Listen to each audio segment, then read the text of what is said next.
Let's get ready to RPG! RPG! RPG! RPG! RPG! Hello! Welcome everyone to Thursday night with myself, Derek Melinda, and this is the Knights of Last Call. Yeah, you're not mistaken. We are talking once again about something that is not Dungeons and Dragons and is not there we go. That is not the Dungeons and Dragons, it's not Pathfinder 2. Instead, we are going to be talking tonight about Root, the role-playing game. Root, a woodland game of might and right. And pretty excited about that, as we've been talking about for a while. We are planning to start a Root game here on Knights of Last Call. But we want to do it live, and we want to do it in person. And so we've been trying to get our studio up and ready. And we have the resources. It's just been a time issue. But I've been promised that Mr. Bumbarger said he had some time. People were there. They heard him say it, that he had time available to him. So I'm going to hold him to that, and hopefully we can get this ready. Hopefully everything is good. And everybody can hear me just fine. Joey. Awesome. Well, I'm glad you're new to the Knights. Glad you're here to catch a live stream. We've got a lot of usual suspects here, of course. So, I just want to say thank you for everybody who's coming out and supporting us. We got Brovleth here. We got Flint Fireforge. Great name. KC is in the house. Lance Quagmire, of course, is here. Lollipop Candy. London Matthews. Savol Ray, William Brandis. You know who you are. We love it. Love to see you. Pillsbury just jumped in. Hey, Pillsbury. Been a little bit since I've seen you, buddy. Hello. Hello to you. Tayoyo.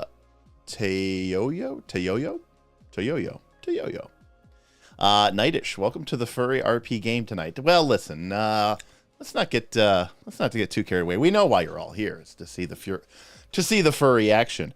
But anyways, as I was saying, yeah, we've got a show tonight where we're going to talk about Root, and I'm going to talk a little bit.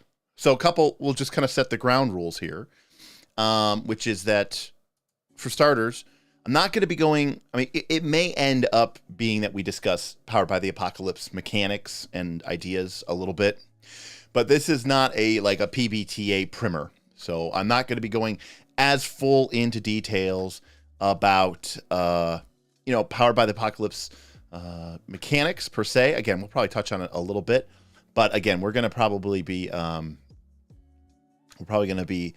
glancing over that. But what I do want to focus on tonight is the Root game and how the Root game uses the Powered by the Apocalypse engine, if you want to call it that. It's not really an engine, but uses the idea of the Powered by the Apocalypse game system and what they've done to it, what they've changed about it, and what impact that has on the game and how that can make the game play differently. And really, what this gets back to is answering Sorenson's 3 questions about a role-playing game system, which is, number 1, what is this role-playing game about? What is this role-playing game trying to do? 2, what mechanics or what systems does that role-playing game have in it that allow you to do the thing that the game is supposed to be about? And then 3, if you do successfully do the thing that you are supposed to do, how does the game reward you, both as a player and as a character? So I think if you can answer those 3 questions well, I mean, for starters, an RPG system should be able to talk about that and answer those questions well. But also, if you like the answers to those questions, then this may be a game for you as well. So that's kind of my thought process on it as well. All right. I'm sorry, Damien. Smith interrupted you, so you never got to you never got to tell me what you meant about the affliction ability. We were having a Mutants and Masterminds 2nd edition versus 3rd edition discussion in the Patreon and Discord right before we went live. But today is a good day from Mr. Brodlith. After I get home, I will become a squire. Well met, sir. Well met, and welcome to the channel. Love to see it. Brodleth, if I can't convince you to become a knight, then you get to play in Northern Reaches, and you get access to all our bonus videos. It's $2 more. Just saying. Wink, wink.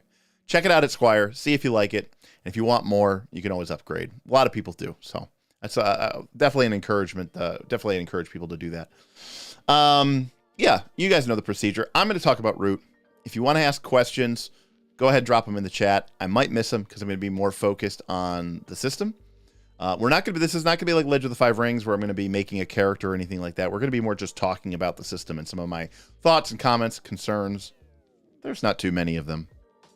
But if you do want to drop a Stream Elements tip, there is a link in the doobly-doo thing below. And you can also go ahead and give us a super chat or super sticker.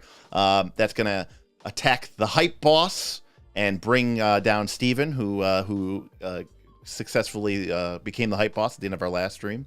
But it's also going to just help support the channel, and that's why we do these live streams, so that we can have this great conversation with you. It's a great way for our audience to support us directly, because these tips and these donations, along with our incredible, amazing patrons, all 230 strong, really are 99% of the support of this channel. YouTube views do not get it done.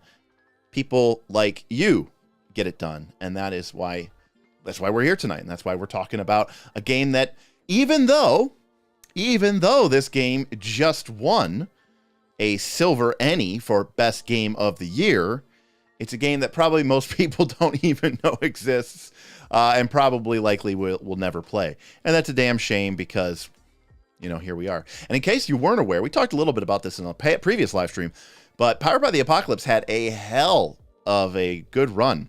I think there were 5 games nominated for Game of the Year this year, and I think 4 of the 5 of them used the Powered by the Apocalypse engine. And first place and second place were both Powered by the Apocalypse winners, PBTA game winners. Thirsty Sword Lesbians won number 1, which is a Powered by the Apocalypse game, and Root came in second place. So, you know, I don't think Powered by the Apocalypse is going to be overthrowing Dungeons and Dragons anytime soon, but you know, at least it's getting some love, it's getting some respect. Alrighty, let us talk about Root. What do you guys think? All right, let me get this going here. Ooh. All right. So what we start off here, and we're going to jump around a little bit, but this is a Root character sheet, and it's not 100%. Yeah, there's a back to it as well. There's the back, and here's the front of a Root character sheet. And what we're going to really do is we're going to start off by kind of, in my sort of, how do I approach Powered by the Apocalypse games? How do I get a sense for what they do and how they work and how they're different from other Powered by the Apocalypse games? And then we can kind of get into some of these questions and answers. Nightish said, question, should all Roguish feats use finesse? I personally feel that there are so many skills that work better. Counterfeit should probably be cunning, in my personal opinion. Yes, they probably should use finesse, because the number one, that to your point about the counterfeit, I think the idea there is that you are literally legitimately forging a fake document, and so your finesse comes down to it. But a big part of the reason why certain moves use certain abilities is just to make the game more interesting, and to make the game more compelling. And so that's a big reason, I think, why you want to stick to finesse for use a Roguish feat. All right, so whenever we want to look, so let's think about what is Powered by the, what is the game of Root here. Let's see if we got something here, and we have a quick start up here. All right, here's Root, and for those of you who don't know, Root is a game that is based off of a board game called Root, which is produced by Leader Games. And then Magpie Games decided, got a hold of the IP, got a hold of the same folks who did the art for Root, and said, you know what? We love playing this as a board game. Wouldn't it be fun to make this into a role-playing game as well? And so to understand the game of Root is sort of a war game that is set in this kind of fantasy fairy tale land where animals are people. There aren't people around, but, instead of humans and other humans and elves and dwarves, you have badger people and raccoon people and fox people and cat people. And like any good fairy tale, this isn't particularly abnormal. This is just the way things are. And like a fairy tale, the game even says, don't get too caught up on whether or not a bird can hold a great sword, or shouldn't a mouse be so much smaller than a badger or a raccoon? Not really, right? It's a fairy tale land. And this part of the allure and the charm of this game, as we'll get into this, is it really is like fairy tale meets Game of Thrones. But so much like so many Powered by the Apocalypse games, Root has the ability for you really to adjust how, severe your game is. Your game could be very, very hardcore, very, very brutal, really like playing up like this is like a war aspect. But you could also play it very much more lighthearted, and I think that's important to note as well. And we'll talk about that. We talked about this before with Powered by the Apocalypse, but we'll talk about this when we talk about GMs making moves. So you've got this land, and in the board game, it's an area control game on the surface. And you've got several different factions. One is the Marquis de Cat. And this is a group of apparently French cats who come from across the sea, and they have landed here to try to take over and, kind of expand their cat empire. Okay? So that's the Marquis. This is the board game, by the way. So that's the Marquis de Cat.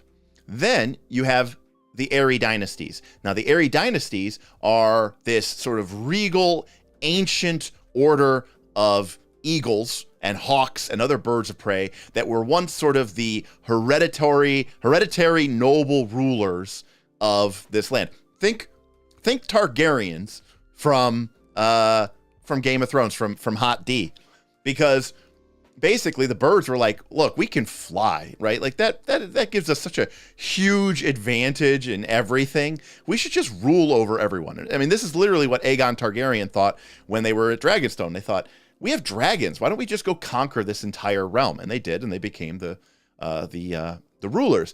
But just like the Targaryens, the Airy Dynasties sort of fell to infighting, and they had this massive civil war.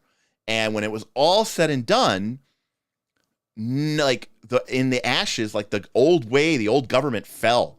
The Airy Dynasties were destroyed, and suddenly this group of animal people and villages were kind of free for the first time, which was a little bit scary, but also a little bit great. And into this environment, the Marquis de Cat comes from across the sea, and they're bringing, medicine and technology and safety and security, but they're also bringing imperialistic colonial rule. And the Airy Dynasties struggle to reclaim what they claim is rightfully theirs as they sort of rebuild up their power. That within this sort of cauldron, you have the seeds of rebellion and discontent. For the ordinary people have sort of said, you know what, we did fine on our own. We don't need a foreign ruler, and we don't need our ancient hereditary monarchy. We can do it ourselves. And so then you have sort of a rebel alliance as well, which is called the Woodland Alliance. So in the board game, you can play as either the Marquis de Cat, the Airy Dynasties, the Woodland Alliance, but there's a fourth player option, which is just called the Vagabond. The Vagabond is very much a Han Solo from episode 4 type character. They aren't evil. They aren't good. They are kind of a scoundrel. They're a ne'er-do-well. They're an adventurer. And in this particular area or realm, they're called vagabonds. They're kind of badasses who are capable of taking care of themselves. They can go places that other common folk dare not go, and they can fight well, and they're kind of rogues. And the Vagabond faction in the board game has its own sort of unique way of playing. Root's a really interesting board game just because each player has kind of different game objectives and different game goals. But the Vagabond's job is to kind of just roam about the map and get paid. And sort of like kind of king make in a little bit of a way, because the Vagabond isn't necessarily aligned. They're not aligned with the Marquis de Cat, because if they were a member of the Marquis de Cat, they wouldn't be a Vagabond. They would be a Marquis de Cat. Kind of like the way Han Solo starts off as sort of this, kind of freelancer scoundrel, and then eventually he joins the Rebel Alliance. A Vagabond is sort of defined by the fact that they kind of don't answer to anybody but themselves. They're like kind of like Ronin from samurai drama or Legend of the Five Rings. They are masterless and very talented and very skilled. So the people who wrote this game, they played this and they said, man, the Vagabond is so cool. That's like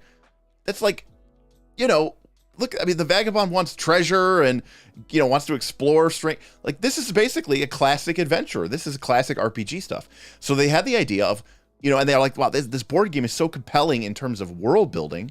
Let's make a role-playing game for this. So Magpie Games, who just recently did the Avatar Legends, that's Avatar, Aang, and Korra, not Jake Sully Avatar. But they did Masks, and they did Urban Shadows. So they, in my opinion, are one of the best publishing houses right now that is doing Powered by the Apocalypse games. And they decided they wanted to make this into a role-playing game, except instead of one vagabond, like you would be a party of vagabonds. And so everybody in the party player group is this sort of scoundrel, anti-hero, ne'er-do-well scoundrel who makes their way through the woodland and gets to pick their battles and gets to pick their fights, and they get to decide who they support and what they support and where they want to go and what they want to do. And vagabonds, let alone a party of vagabonds, are just so powerful that you can really move the pillars of the earth here. You can really shake up the landscape. So this is a game of war and politics, and I don't want to say intrigue, because I think you could have a fair amount of intrigue, but the game itself, I think, lends itself towards kind of action adventure. These vagabonds are scoundrels. They are decisive action takers. These are not people who sit, idly by and they take action. And while some of them may be very clever at speaking, I feel like a lot of the action in a game of Root is going to be, at the tip of a sword or, in full of very, very tense situations. It's not a very sit back and relax style game. All right. So that's the premise for this game.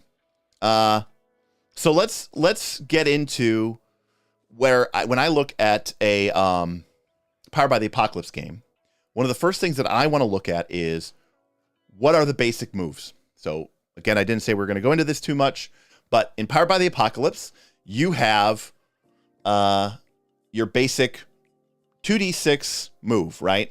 And again, we'll just very briefly talk about this. But here we go. So in a game of Powered by the Apocalypse, whenever you're going to have a conversation with your fellow players, you're going to have a conversation with your GM. That's the way a conversation works. You go back and forth. You say something, I say something. You ask a question, I give an answer, vice versa. We're just going back and forth. This could be everything. I move down the hall. What do I see? I look around. Is the badger that we were supposed to meet in this tavern, does it look like he's here? This is the way that role-playing games work.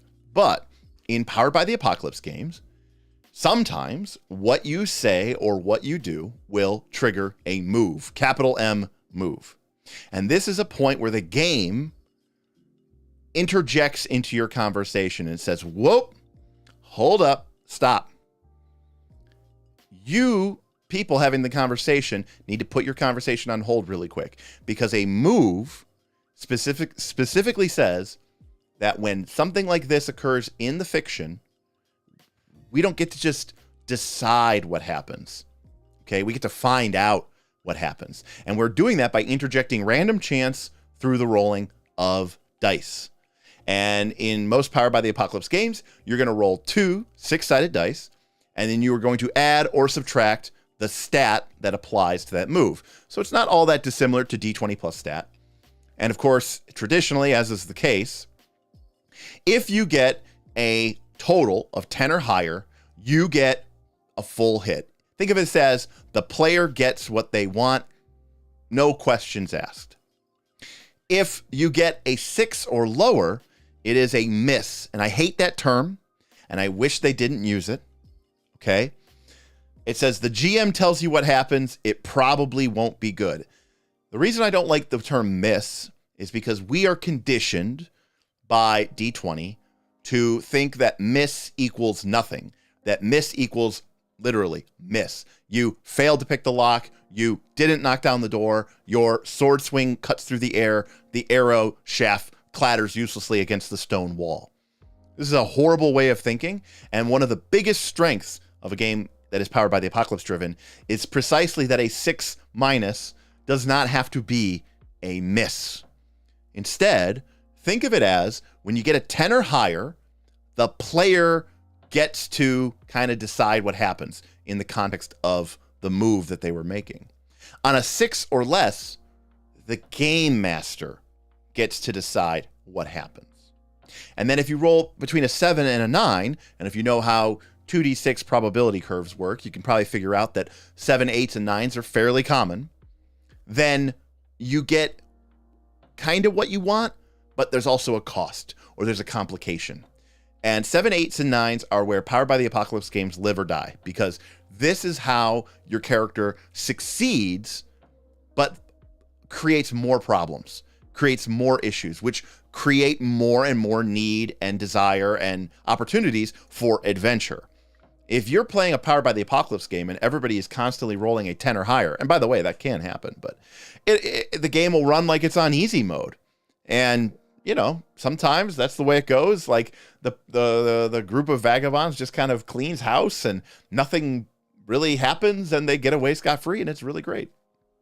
But most of the time, you're going to be rolling a mix of dice rolls and a lot of 7, 8s, and 9s, which is going to mean that you're going to get a lot of success plus additional complications, plus additional costs. And that's going to really define how your game operates. All right? So, in order to understand how this game is different from other Powered by the Apocalypse games, we need to look at the basic moves. All right? The basic moves. If players at your table need to understand anything in the context of a Powered by the Apocalypse game, they need to understand the basic moves. They can have a cheat sheet, which this game provides very, very well. But they need to know how these moves work on a fundamental level. And it is the goal, dare I say, the responsibility of every single player at the table to be listening to the conversation, even if you're not in that conversation. Because if one of these moves triggers, it is everybody's job to say, hold up, wait a second. Did a move just trigger? Because if a move just triggered, we have to roll the dice. The GM doesn't get to make the decision, this time I don't want to roll the dice, I just want to say what happens. I think we all just, what happens, I think that seems appropriate. That's not the way Powered by the Apocalypse games work. Technically, that's not the way D20 games work either, but that's the way a lot of people play them.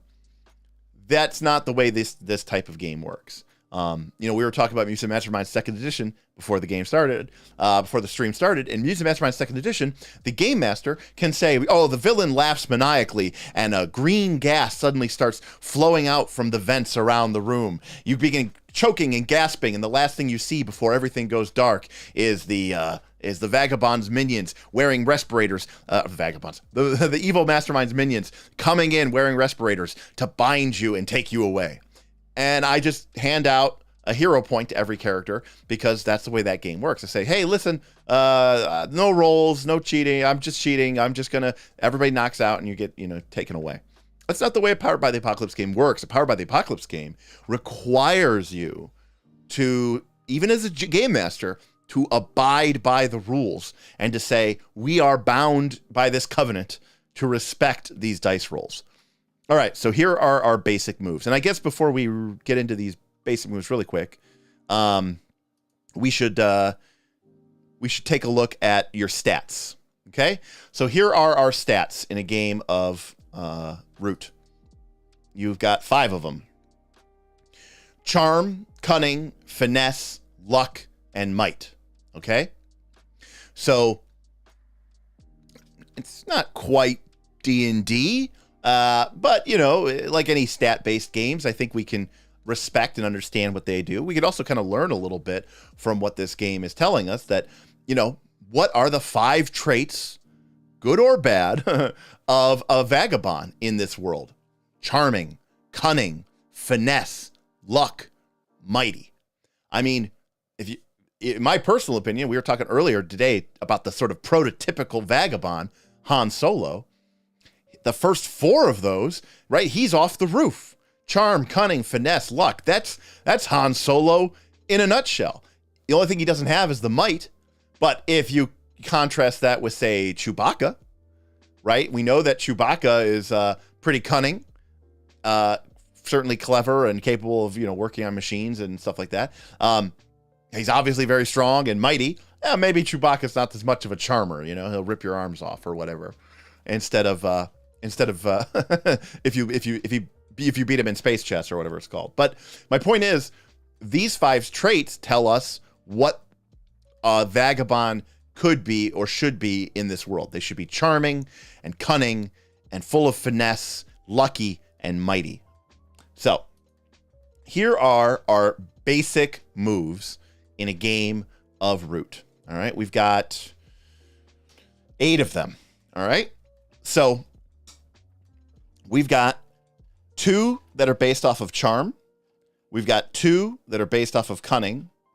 We've got 1 that's based off of finesse, but it's an important one. We've got 1 that's based off of luck, but it's an important one. And then we have 1 that's based off of might. And there's a combat move too, but we'll get to that in a minute. And then this last one doesn't use a stat at all. All right. So for starters, we are talking about the basic moves. All right. So our basic moves for charm are persuade an NPC and figure something out or someone out. All right. So the first things first, the way that persuade an NPC works is whenever you persuade an NPC with promises or threats, roll with charm. Okay. If we are talking Pathfinder 2, we're talking about diplomacy. We're talking about via make an impression, and we're also talking about intimidation via coerce. If we are playing a game of Root and a situation comes up where we find ourselves where one of our players is trying to persuade an NPC with promises or threats, me, the game master, or whoever's game mastering, doesn't get to decide how that NPC reacts.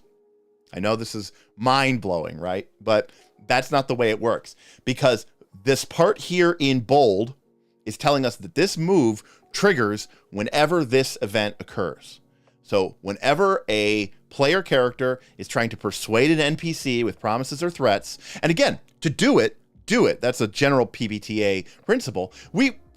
In theory, you should never speak your move. You shouldn't say, I persuade NPC. That's just not a good way to play role-playing games, in my opinion, in general. But if we're having a conversation and you say, look, everybody knows that I've got the governor's ear.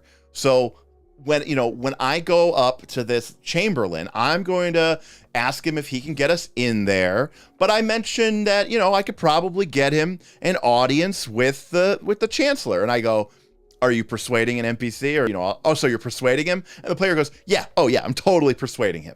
And we can speak the language of the game. I think, some people think that when I say, or when Dungeon World says, never speak your move, it means that you should never use the phrase persuade an NPC at the table. That's completely wrong.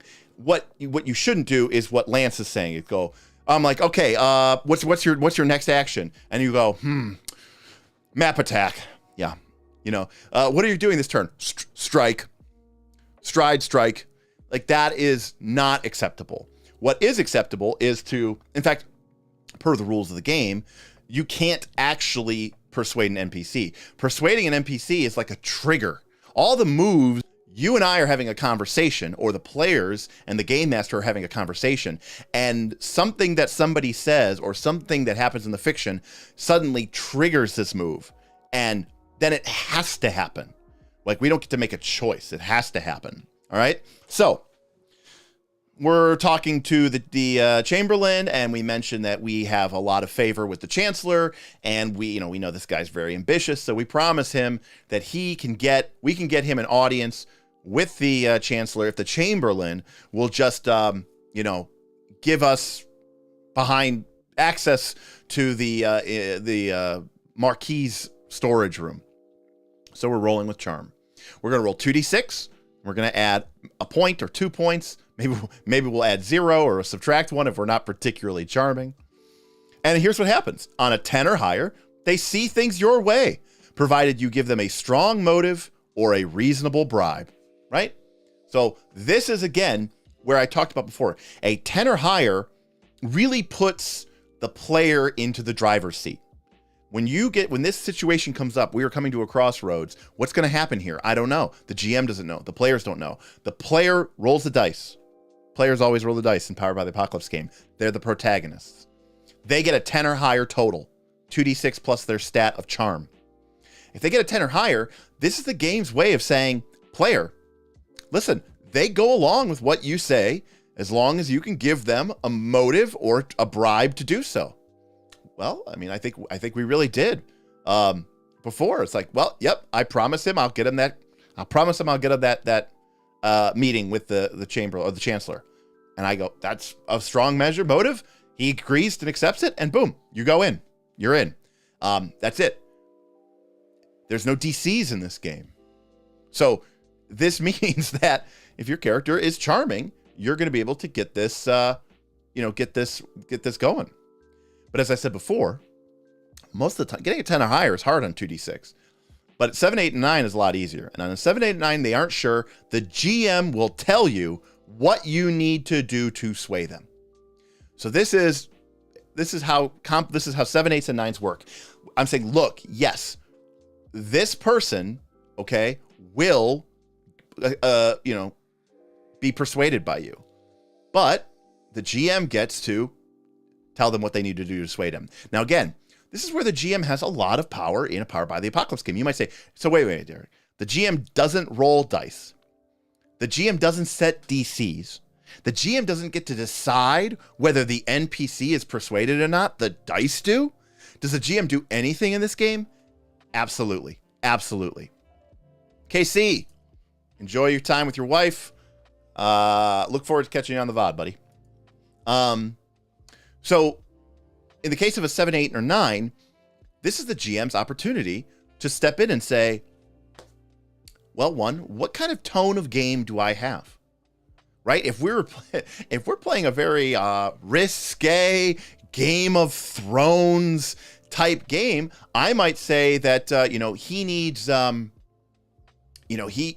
he wants someone killed. He wants someone murdered. He wants someone assassinated. Right? Like, that's me setting a really harsh tone. It's a very brutal tone. But I could also, as the GM, set a much lighter tone. I could say, he really would love it if he's always wanted one of those rare, God, I can't even think of animals right now. One of those rare flutes that the rabbits make. He'd love a rabbit flute. If you can get him a rabbit flute, he will agree to let you into the secret, Marquisate treasury. Okay, cool. Rabbit flute versus assassination. Secondly, the GM has a lot of opportunity here to set the difficulty. Wait, Derek, you said that the GM, there is no difficulty. That's right. But there's narrative difficulty. If I say, well, what he would really like is one of the famous pastries from Badger McBadgerson's Tavern of Fun. You're like, okay, well, we'll just go get a pastry from Badgie McBadgerson. And I'm like, yeah, okay, that was easy. Versus, you must assassinate the princess of the Marquisate. You're like, or the Airy dynasties. And you're like, okay, that's a lot harder. That is going to require a lot more steps. That has a lot more things that can go wrong with it. As a GM, this is a great moment for you to say, look, the player wants what they want. They want a persuaded chancellor or chamberlain. I want what I want. I want the game to go in this direction. Here's the best part too, by the way. The players could say, okay, I'm good. That's never gonna, that's never, I'm never gonna do that, or I don't want to do that, and so that's fine. We have to take a different a different approach and a different tact. But this is kind of it doesn't seem like it, but it's a negotiation. It's a bidding war. It's the players saying, I want this to be the story. And it's the GM saying, I want this to be the story. And it's the dice getting in the middle and saying, look, you guys are going to have to hash this out. Or sometimes the dice will say, the player gets what they want this time. Sometimes the dice will say, the GM gets to decide what they want this time.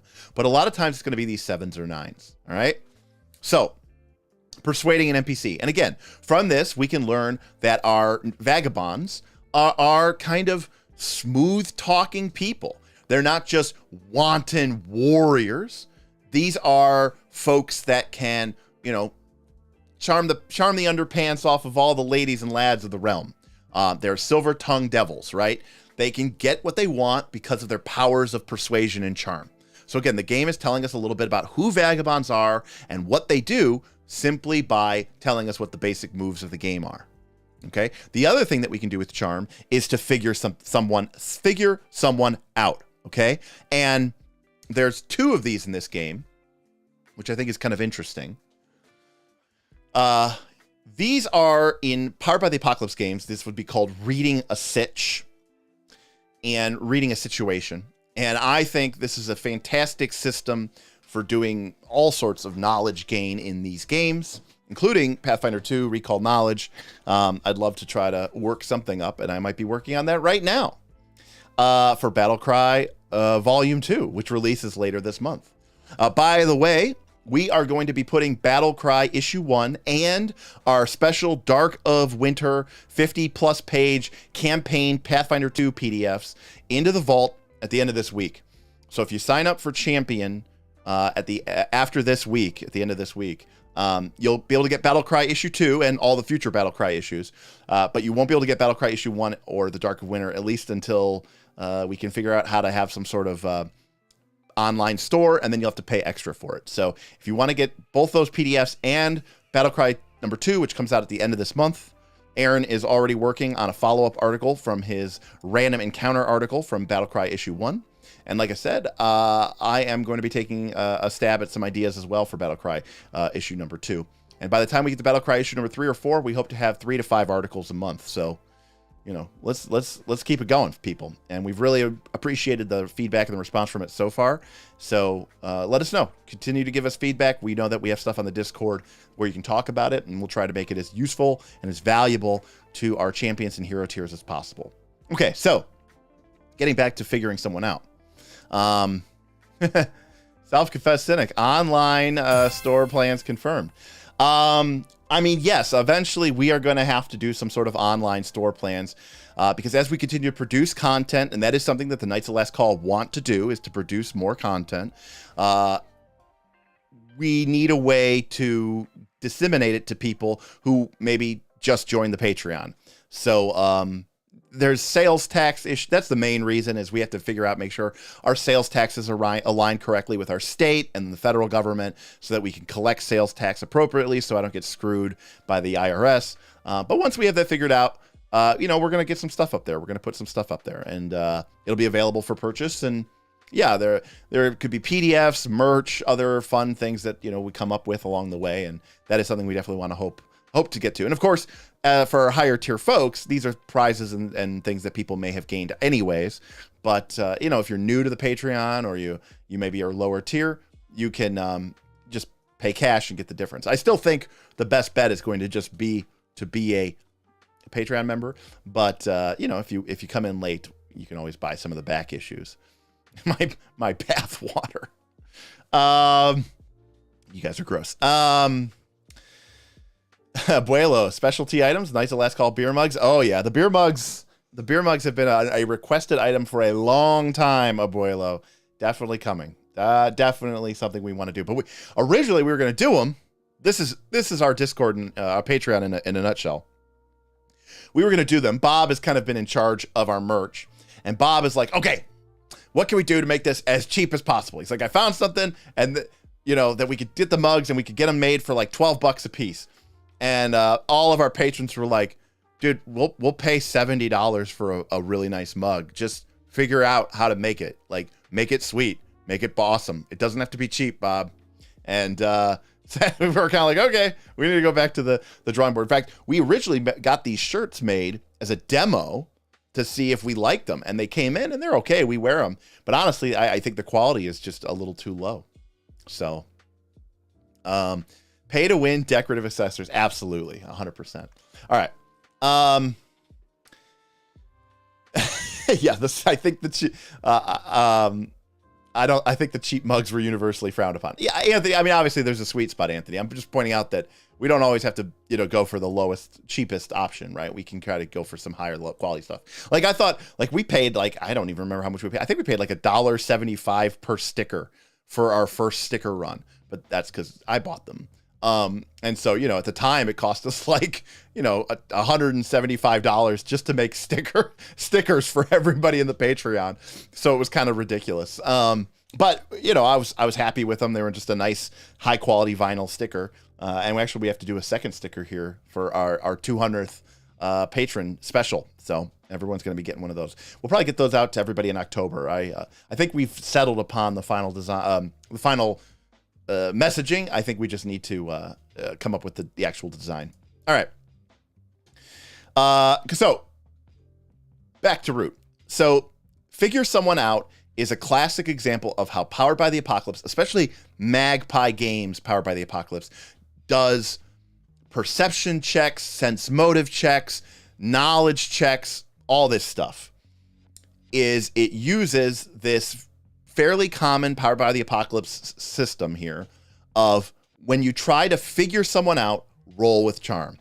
Okay? So figuring someone out means you could be looking at them, trying to get a sense for them, sensing their motive, studying them carefully, taking a look at what's going on with them.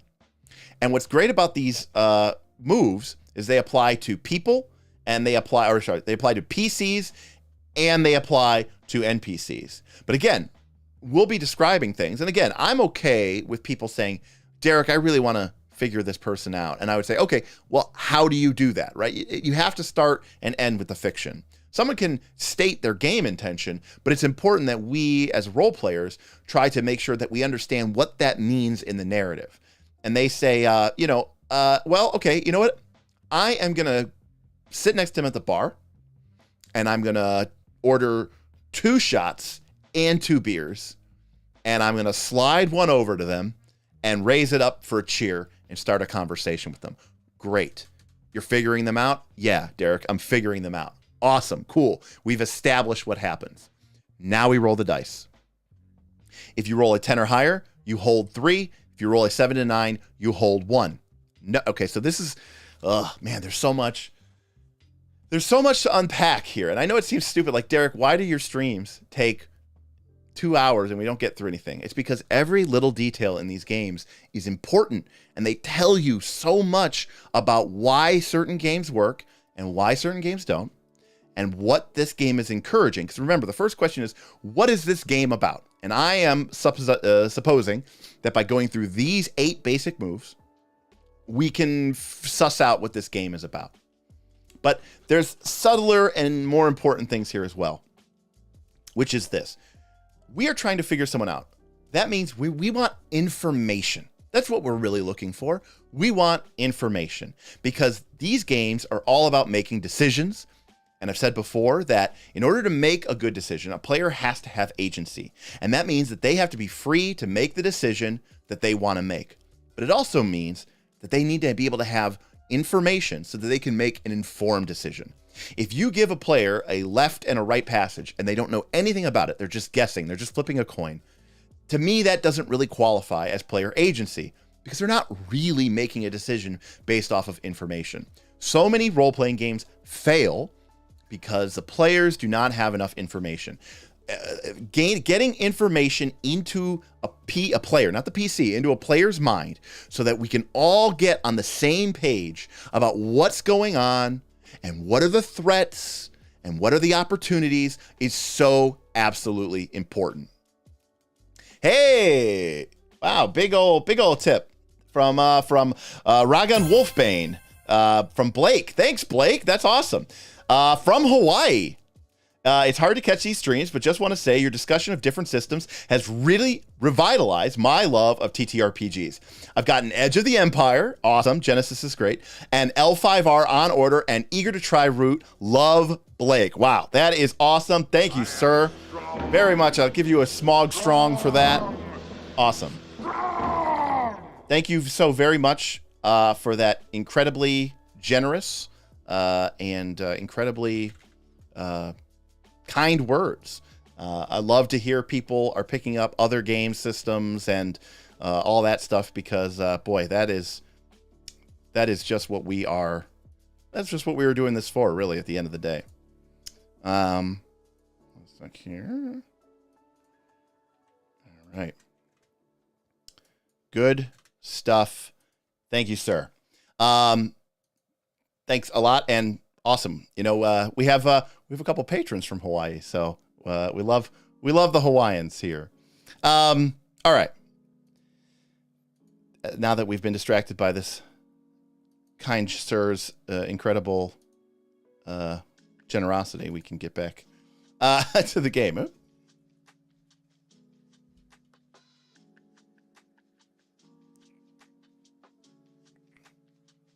All right.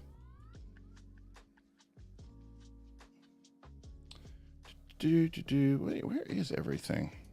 There we go. Okay. So, as I was saying, the figuring someone out, holding one. Oh no, that's okay. Roleplaying. It's that when people tip a high super chat, it's supposed to go into the goal, and sometimes it doesn't. And so I had to manually do it. Well, GM Scott, Ragon Wolfbane just took out Steven and is now our hype boss. So welcome, Ragon Wolfbane. It's okay. Okay. So figuring someone out is important, and the reason why is because it gives our players information.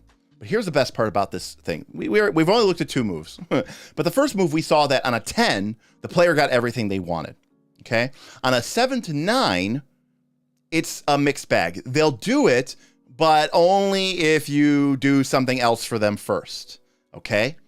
So in other words, it's kind of like there's a give and a take. And you remember how I said that in Powered by the Apocalypse games, 7 to 9s are sort of like, you kind of get what you want, but there's a cost, or there's a price, or there's a consequence. When you figure someone out, the penalty for rolling a 7 to 9 is you only get to hold 1 instead of holding 3. Hold, by the way, is a Powered by the Apocalypse turn. Just think of it as meaning like you temporarily get 3 points, 3 poker chips, 3 figure someone out points that you can use. Some people like to use little poker chips or glass beads. Sometimes you just spend them so quickly, it's almost like ephemeral. You don't really need to physically track them. But on a 7 to 9, you get to hold 1. It means you don't get to ask them 3 questions, but you still get to ask them a question. And more importantly, there's no penalty for it. This is telling you that the game wants you to figure things out. It's encouraging you. It's saying, look, even if you get a 7, you're going to get something out of it, and there's no price. There's no consequence. There's no cost. You don't get as much information. You still want to roll a 10 or higher, but on a 7 to 9, you still get information. This game is showing you through this move that they want you to be figuring someone out. They want you to be making this move because it's encouraging you to give information. Sorry, GM Scott. You can watch on double speed. You'll get caught up here pretty quickly. But we appreciate having you here, buddy. So when you start interacting with this person after you figure them out, you can spend your hold 1 for 1. Remember, like I said, you've got this virtual pool of 3 points or 1 point. And as you're conversating with them, you can spend your hold 1 for 1 to ask them a question. But note, it says player. It means you can ask the GM, but it means you could also ask another player at your table. Is your character telling the truth? What is your character really feeling? What does your character intend to do? What does your character wish I would do? And how could I get your character to blank? Note, some of these questions, remember, you're figuring them out. You're not necessarily asking them this like straight up. The game is operating at a level above our player characters. Okay? This is an opportunity for us as players to sort of take a step back and really understand what is going on with the story that is happening all around us. Okay? This is a great opportunity with figure someone out. When let's say there's a player and they seem very conflicted, the character, you know? So I say, I'm going to get a drink with it. This is another player character, by the way. I sit down and I have a drink with them and I say, hey, I want to figure them out. And the GM says, okay, great. And you say, okay, we're sharing a bottle of, spirits, and I roll and I get, 10 plus. And I turn that. Now the rules of the game, we all abide to these rules. So I turn to my fellow player. I turn to Smith, who's playing this, very curmudgeon badger warrior bodyguard type. And he's been kind of acting a little weird. So I turn to him and I say, hey, what does your character intend to do? Smith must say what honesty demands. Smith says, yeah. Now remember, his character his player character, might not physically be telling you this, but his player, Aaron, is telling me, Derek, the player, what is really going on with his PC. And the idea is that my PC is getting a sense of this. It's not like psychic knowledge, it's just intuition and getting some idea of what's going on. And so I ask Aaron, you know, I don't ask his player or his character. I ask his, you know, I don't ask his player character. I ask the actual player. I say, hey, what does your character, your badger dude, intend to do? And Aaron answers, he says, yeah, so the Aerie dynasties actually have his wife imprisoned, and even he is planning on totally assassinating the counselor once we get access to him. He's going to make it look like an accident, but that's what he's intending to do. Now, we don't have to imagine that Aaron's badger warrior literally told that to my character. But it's important that as players, we are sharing this knowledge so that we can all make better decisions about the narrative. Now, obviously, the idea of me gaining this information is that now I can act on it. But doing it in the context that, like, my character gets this sense, oh man, there's something up here. And I can now act on that information. It's also a great way to put information out there that may not have been previously established. Because, for example, if I ask Aaron, what is your character really feeling? He may never have thought about it before. But now he has to think about it, and he has to answer truthfully and say, you know what? He's actually not that upset about it. He thinks this chancellor guy is kind of a jerk and is bad for these people and bad for this town, and he'd like to see him get taken out. So honestly, it's kind of two birds with one stone. It's like, okay, wow, we're learning a lot about his character. I'm gaining a lot of information here. And this applies obviously to NPCs as well. And the last one's probably one of the most useful ones. How could I get your character to blank? This is straight. You're again, you have to say what honesty demands. And so if I tell you the answer to this and then I do that, guess what? You have to go along with that. You can't change your mind. Psych, I was kidding. I was lying to you. That's not how it works. So if you go to an NPC and you say, hey, how could I get this guardsman to betray, his employer? And I say, well, if you give him a big bag of gold, he'd do it. And you go, cool, I'll give him a big bag of gold. I can't be like, ho, he takes it, but then he doesn't actually betray him. It's like, no, I told you what he would do. This wasn't lying. This wasn't, we're speaking honestly here. And that is so important because you know how much I hate Pathfinder 2 with the stupid lie to your player, like lying to your players on a failure, a critical failure for recall knowledge, or the fact that a recall knowledge can generate no knowledge. That is, to me, a step back. Well, it's certainly not a step forward, but lying to your players is a step backwards.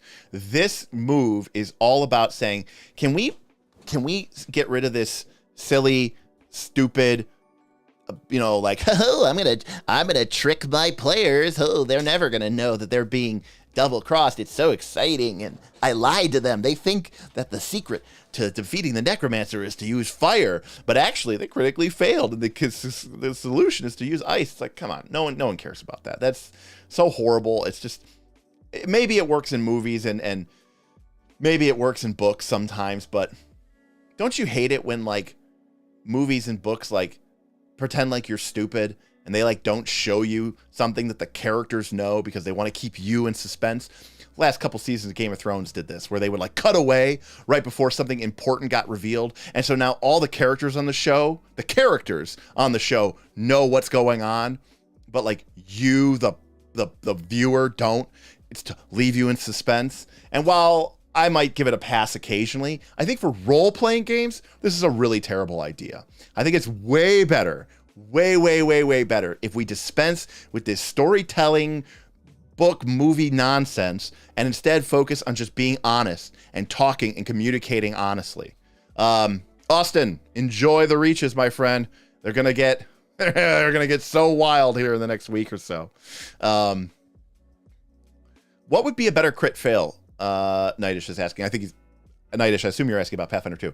What would be a better crit fail? Be your character does know something to let the villain know something about you? That's one option. One option, well, it depends on how much you want to tweak the narrative element of Pathfinder 2. So one option could be that when you critically fail, that's when you get nothing. That even on a failure of recall knowledge, you still get some information. It may not be the information you wanted, but it's the information you're going to get. And it's up to you to make it useful.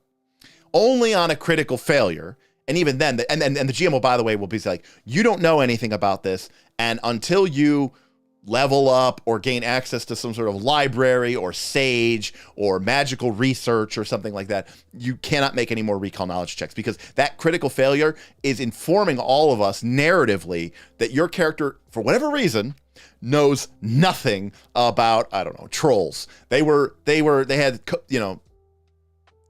the measles the month that they covered trolls at the Druid Academy, and you don't know anything about them. So that critical failure tells us that. But if you're okay with a little bit more of raising the narrative element of Pathfinder 2, but by doing so, you're going to tick down the simulationist aspect. Because simulation means this world feels like a real world. So we'd be making it a little less real. But what a player critically fails on a recall knowledge, you could tell the player, oh, you, in a brief moment, realize with horror what this troll is. This troll has been infused with a demonic soul. It has made his skin that much tougher and stronger, and he is not weak to fire. He is actually resistant to fire. Now, he wasn't like 5 seconds ago, but you rolled the critical failure on the recall knowledge check. So in the narrative, your character is still really smart. Your character is still this very knowledgeable person. But what they know is like, yikes. And so what we did there is we changed the creature around because you rolled poorly on a check. That's the kind of way that you can shift Pathfinder 2 to be a little bit more narrative, but at the cost of simulation. In Pathfinder 2, it's like, well, nope, this monster is this monster, is this monster, is this monster. And it doesn't matter what the players are doing or what we're rolling. But in this case, because you rolled a critical failure, we could say, oh, but this troll is special. These trolls come from caves near volcanoes, and they actually breathe fire. So not only are they immune or resistant to fire, they breathe it.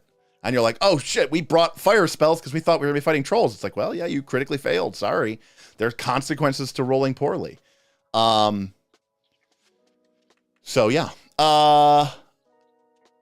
Boothby, are we looking at the quick start rules for Root? We are, Boothby. We are looking at the quick start rules for Root. Twisting the game that way might be too big brain for my baby GM mind, but a great idea nonetheless. Well, I'll tell you that. I'll tell you this, Nightish. Go ahead with the crit failure. You don't know anything. Your character was asleep.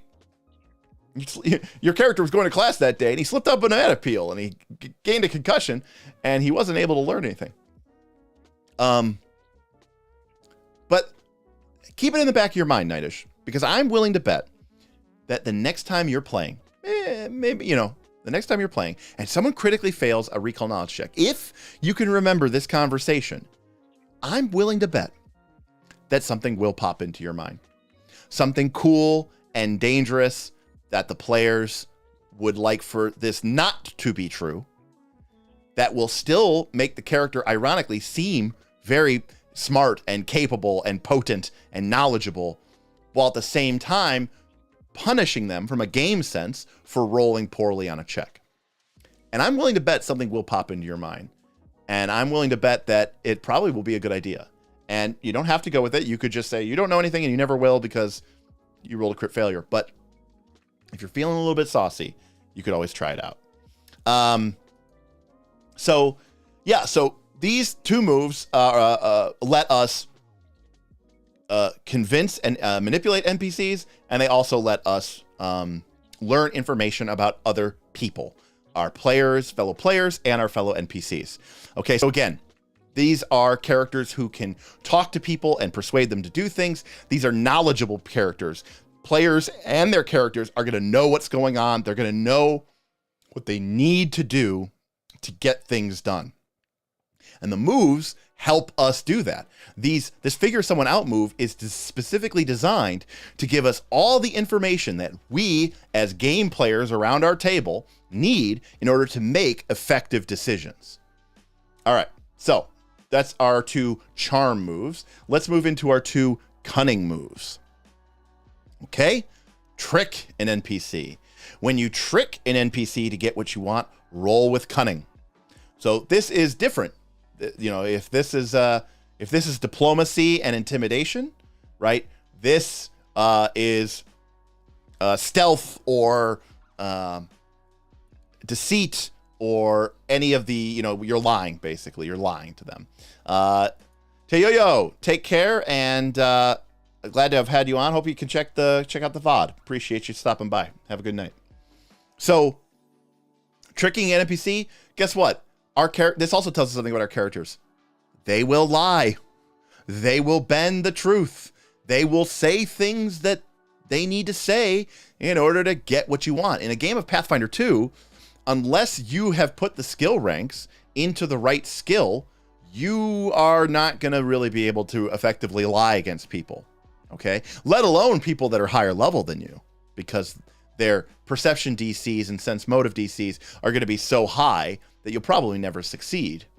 But in a game of Powered by the Apocalypse, where there are no DCs, and even if your character has a cunning of 0, you still only need to get a 7, 8, or 9 in order to get them, or 10, or 11, 12, to basically, you know, to get what you want.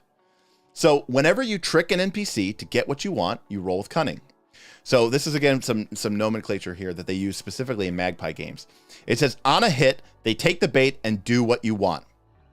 So in other words, if you get a hit, meaning if you get to 7, 8, 9, 10, 11, or 12. So a hit is anything that is 7 or higher. So in other words, if you get a 7 or higher, they, you know, go ahead with it. But on a 7 to 9, they can instead choose one. So in other words, if you get a 7 or 8 or 9, this is again where the GM has a lot of say. If you go up to the NPC and you say, hey, I'm going to lie to them, I'm going to trick them, and I'm going to roll this dice, and I get an 8, I could say, yep, they go ahead with it. They, you know, remember, when you roll a 7, 8, or 9, it's like both players kind of get what they want, the GM and the player. So in this case, on a 7, 8, or 9, the player, they take the bait and they do what they want. But as the GM, I have 2, 3 other options instead. I could instead have them hesitate, shaking their confidence or weakening their morale. So if you lie to them and say, we have you surrounded, throw down your arms, and leave. You're lying to them. You don't have them surrounded. You roll an 8. As a GM, I'm not cheating. I'm not fudging. Okay? This is the difference between, someone called me out on this, I think in YouTube comments or live stream. Where I was like, they're like, how come that's not fudging? Because I'm not cheating. I'm not disobeying the rules here. If my players roll an 8 on a trick an NPC, I am following the rules. I am not fudging when I say they decide, yeah, they're going to give up, and maybe because this is the players want what they want. They just want these guys to get the hell out of here. Now this is an opportunity because they rolled a 7, 8, or 9 for me, the GM, to sort of come in here and say, what do I want? What do I think would be cool for this story, right? It's not my story. It's not their story. It's our story. And the dice and the moves are helping to push and corral us in certain ways. They take us to places we might not want to go, and they keep us from going to places that, quite frankly, would probably be too easy or too boring. So as a GM, I could decide, you are right. They fall for your trick and they get out of there. But I could also instead, because you rolled a 7, 8, or 9, choose one of these other 3 options instead. such as they stumble and you get a critical opportunity against them. They overreact and you take +1 forward against them, etc. They hesitate. So maybe they don't throw. I'm going to choose. I go, you know what? I don't think it's right for this moment for them to just throw down their weapons and leave. But they do believe that they might be surrounded, but they're also not willing to just throw down their arms and leave. But they do believe that they are surrounded. So their confidence is shaken, their morale is shaken, and that is now narratively true. So the player kind of got what they wanted, but not all the way. And again, I'm within my right as a GM to do this. All right. The other thing that we can do with cunning is read a tense situation. And this is really important. This is really the going back to Apocalypse World from 2008 or whatever. This is read a sitch. So reading a sitch or reading a situation, reading a tense situation is a classic Powered by the Apocalypse move. Works very similar to our figure someone out move, except here we are using cunning. And this is our character. They are a battle-tested scoundrel. They have been into more foobarred situations than you can shake a stick at. These are smart people, clever people, adaptable people. They are capable people. They know what's going on.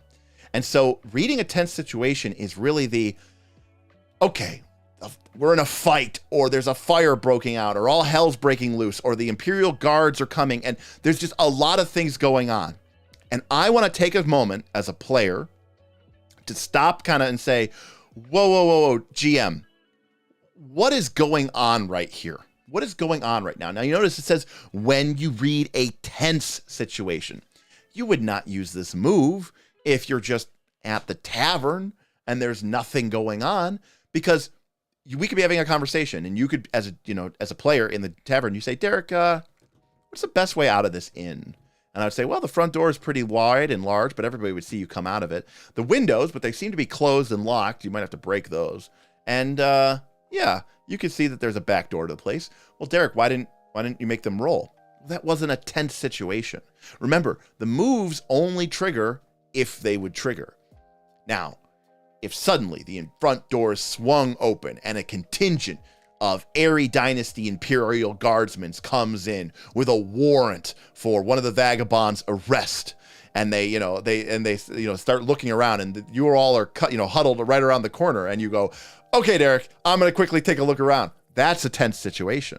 And then when you start looking around to sort of gauge your surroundings, that's when we would read a tense situation. And so very similar to before, you roll with cunning, and if you roll well, you get 3 questions. If you roll 7 and 9, you get 1 question. Same thing as before. This is a game system that is rewarding you for asking questions, and it wants you to have information so that you can bake the best information. So you get to ask questions, and then it even gives you a +1 if you act on the answers. So if you get this information and you use this and you figure out a way as a player for you to act on this information, you get a bonus to your next die roll, right? So it's not just gaining information, it's actually mechanically rewarding you for having this information. And also note, honesty, okay? This is so that everybody at the table understands what's going on. You're asking questions which, like, a lot of GMs would be like, no, my players can't know that. Like, question number 5, who is in control here? Even if it's like secret, you have to tell them honestly. Like, if in reality, these guardsmen are working for like a Imperial agent, and the Imperial agent is actually that, kind of moody looking hawk sitting in the corner who's been there the whole time. If my player asks, who's in control here? I would say something like, well, the squadron of hawk, halberdiers seems to be led by a particularly brutal looking hawk sergeant who is missing one eye and has an eye patch over it. But you notice something in your peripheral notices that the old hawk in the corner seems to be particularly paying attention. His mannerisms, the way that he moves, lets you know everything that you need to know. He is who these people are really working for. And you're like, whoa, my guy's awesome. Yeah. Also, as a player, you now have a lot more information that you would have before.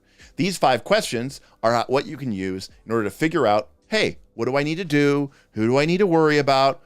what are my options? Using this move helps get us there. Okay?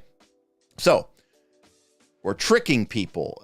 We're tricking people. We're lying to people. We're reading the situation. We're persuading people with our silver tongue. We are smooth talking, kind of roguish people, which moves right into the next two moves. Attempting a roguish feat. So, probably the biggest thing about Root is that all of the playbooks, all of the character classes, okay, have on their sheet these roguish feats. Okay, now you only start with a couple of them, but as you continue to play the game, you can gain more and more of these. Basically, in this game, you know, you look at these, you're like, okay, acrobatics, disable device, hide, sneak, pick lock, pickpockets, slide. These are rogue skills, right? I mean, it's literally called roguish feats. But, you know, in Pathfinder 2 or D&D 5e or 3e or Pathfinder 1, we would call these rogue skills. And guess what? Every character starts with at least a couple of them, and you can pick up more of them. What is this telling us?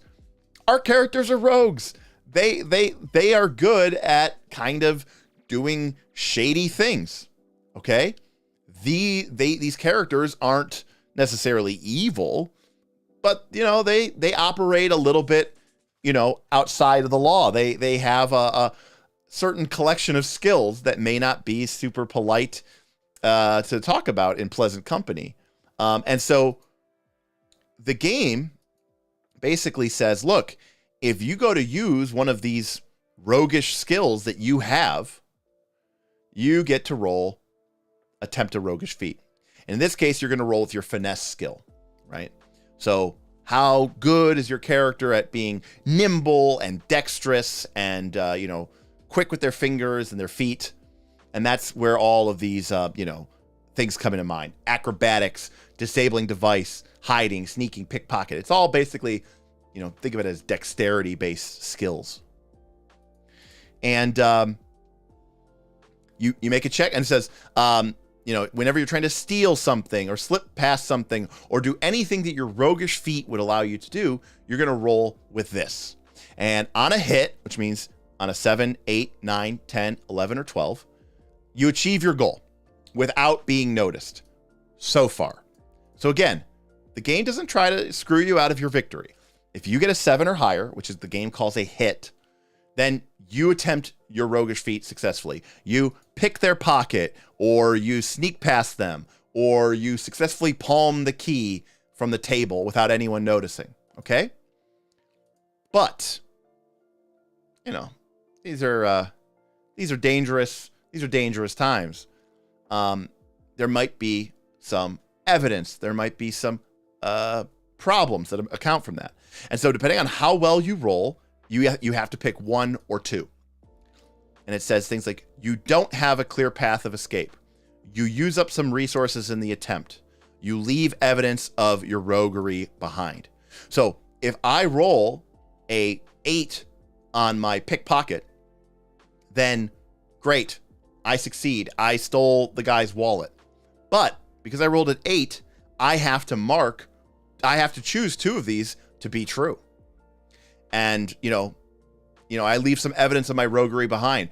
Oops, I left the guy's belt pouch open, you know, or I had to leave it open. So it's kind of just hanging open. And I don't have a clear path of escape. You know, well, we're playing in a fantasy world here, but oops, the elevator doors just closed, you know, or something like that. And I'm stuck in here with him, and his belt pouch is open. I got what I wanted, but it created a new set of problems. This is how moves snowball. Now, on the other side of the coin, what about if your character wants to do something that they're not particularly trained in, that they don't have skill in? What if you want to leap out of a window and do a rolling somersault across the burning building, but you don't have acrobatics? Well, guess what? Your rogue, your scoundrel, your vagabond can do that. That's called trusting fate. So this is another great example of how this game is going to reward you, because what this trust fate says, it says, when you trust fate to see you through, roll with luck, which basically means if you are doing something and your character isn't expressly trained in it, you get to use this move. You're trusting fate. This means that your character can essentially try to do any of these things and have a good shot at doing it, particularly if your luck skill is high. It means that just because you're not trained in some of these roguish feats, your character can still be an awesome rogue. They're just trusting their luck instead of trusting their skill. And I should note that trusting fate is a little bit more problematic than attempting a roguish feat. Even if you get a hit on a trusting fate, it's going to cost you something, right? Whenever you rely on luck, there's always a cost. So attempting a roguish feat is better because you're a little bit more controlled and there's not going to be as many consequences. But you can always trust fate and sort of let Lady Luck take the wheel.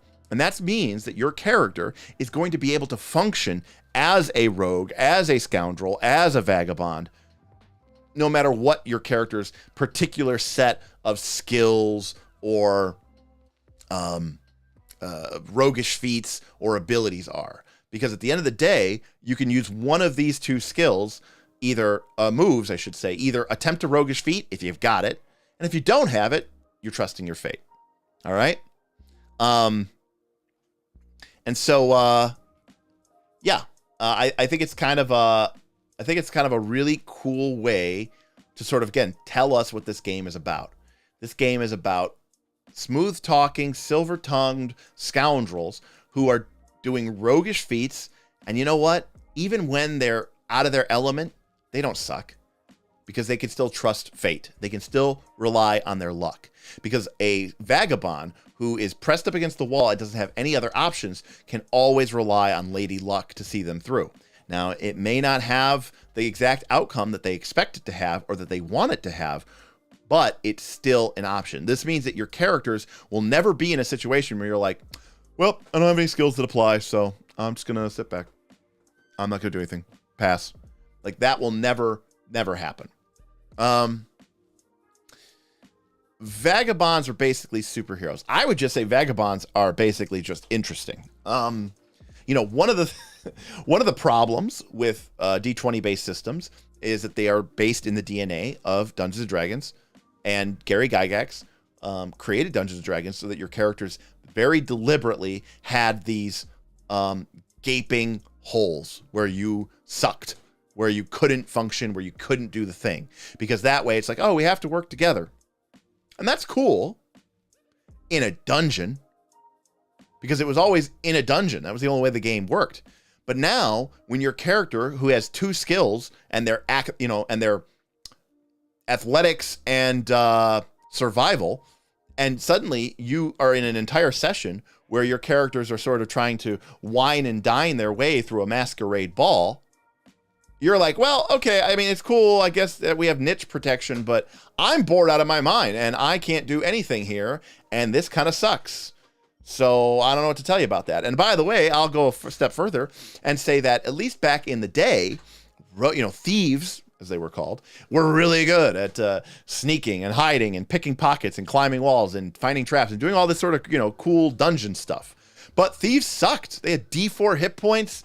They weren't really good at attacking. They could backstab, but it was super dangerous. They couldn't wear armor. It was really, really shitty. Nowadays, everybody's good at combat.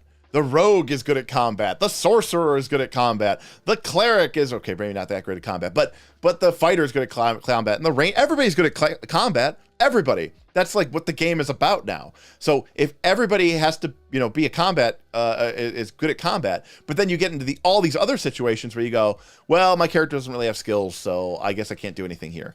And that is unfortunate. I will say that a game like Pathfinder 2 has done a better job of getting characters like, they've gotten rid of things like class skills and cross-class skills. Like you can, if I'm a fighter, I could just say I am trained in diplomacy, but my charisma's 10 and I'll probably never take it to expert. So functionally, it basically does nothing. And so that in some ways that can actually be worse because it gives you this false impression that your character is good at this skill, but they're really actually not, per the way that the DCs in the game work. And so then it feels like you've just wasted time, energy, and effort. So yeah, Steven, it's a bit of a trap choice for sure. So this game avoids all that. It says, nope, you are all capable in these situations. Okay. Some of you may be better at charming other people. Some of you may be better at lying than other people, but you all are going to have roguish feats. And if you don't have roguish feats, you can all trust fate.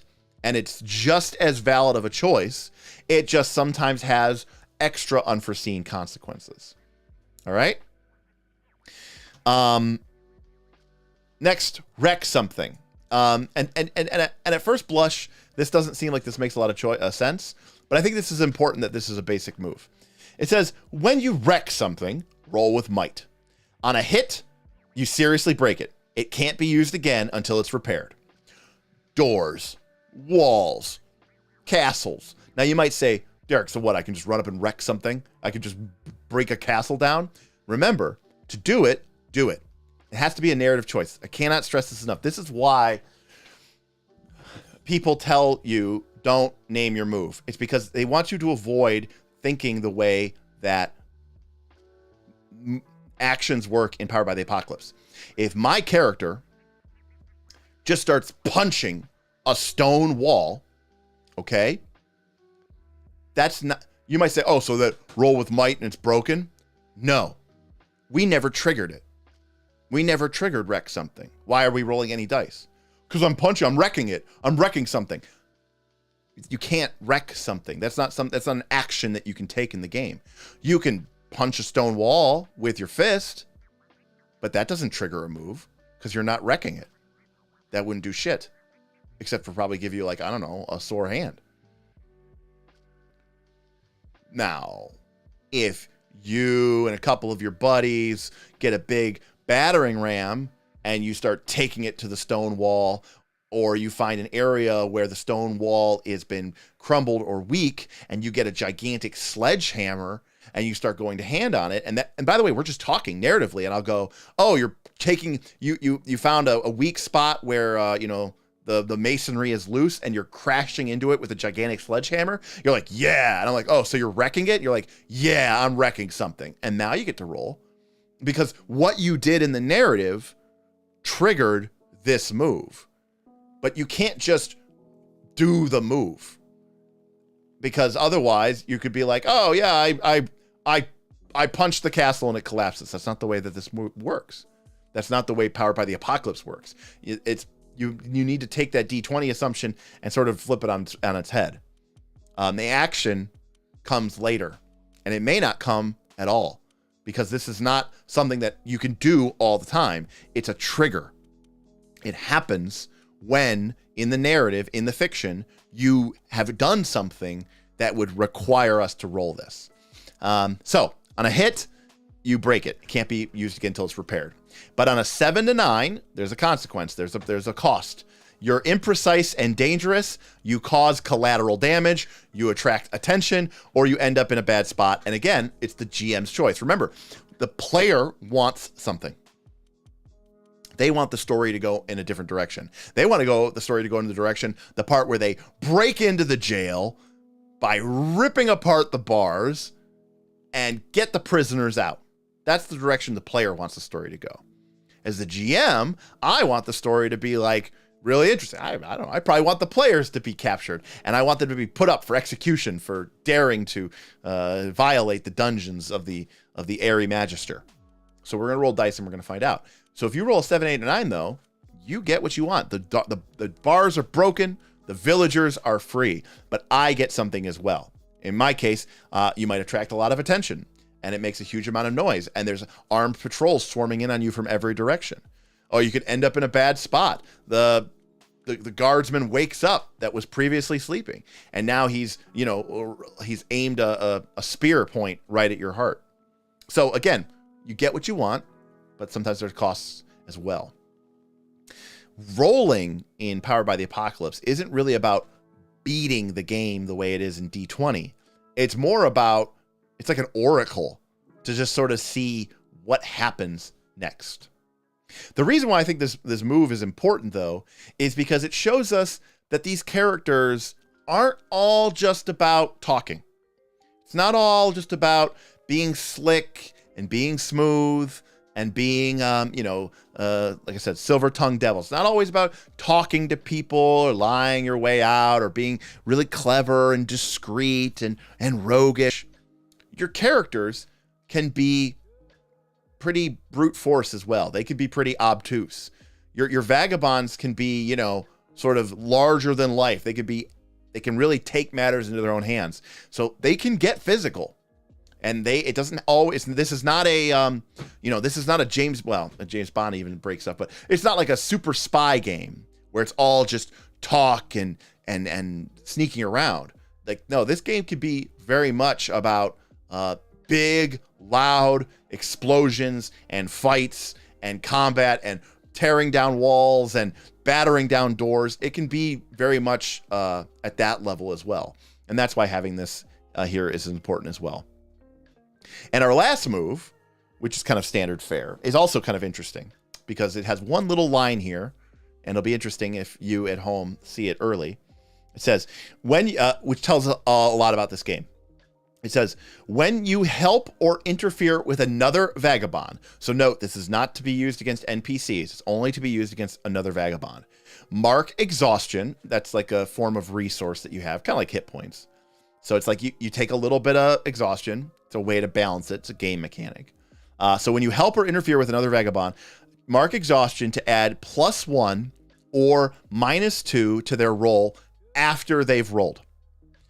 Mark exhaustion again, so you can take kind of exhaustion damage twice, to select one of the following.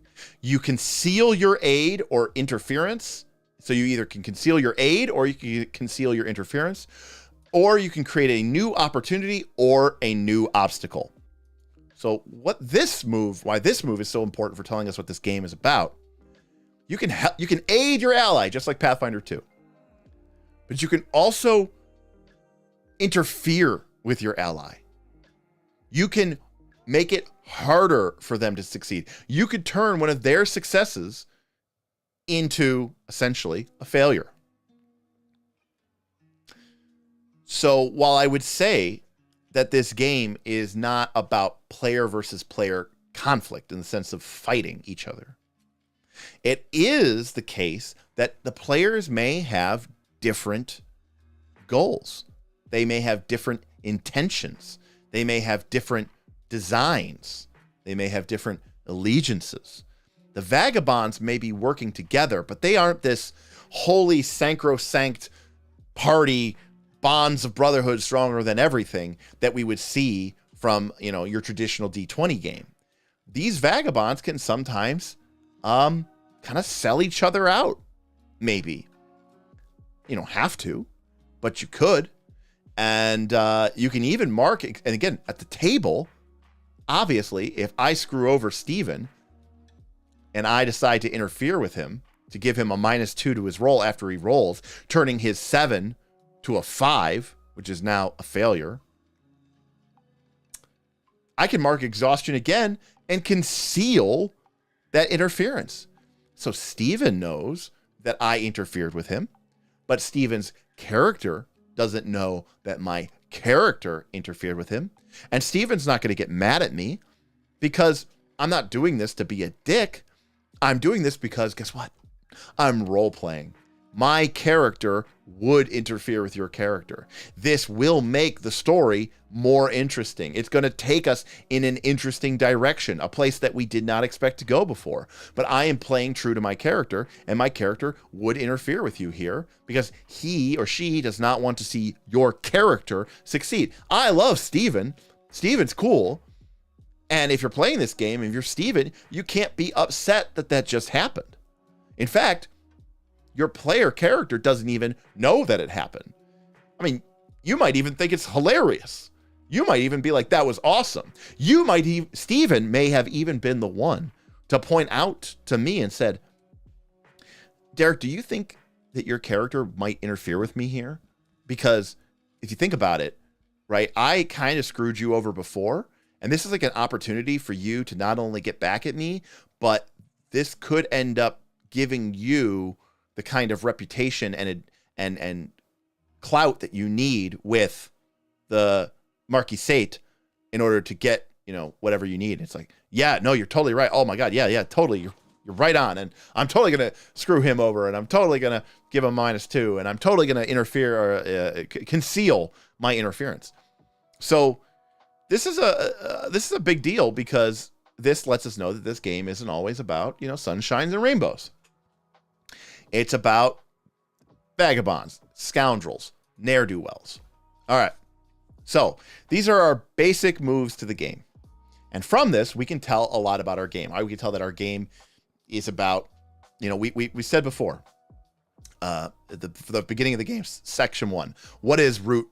This woodland war with these competing factions, the Woodland Alliance, the Airy dynasties, the Marquis Sate, all vying for control. And in the midst of it, you have these powerful,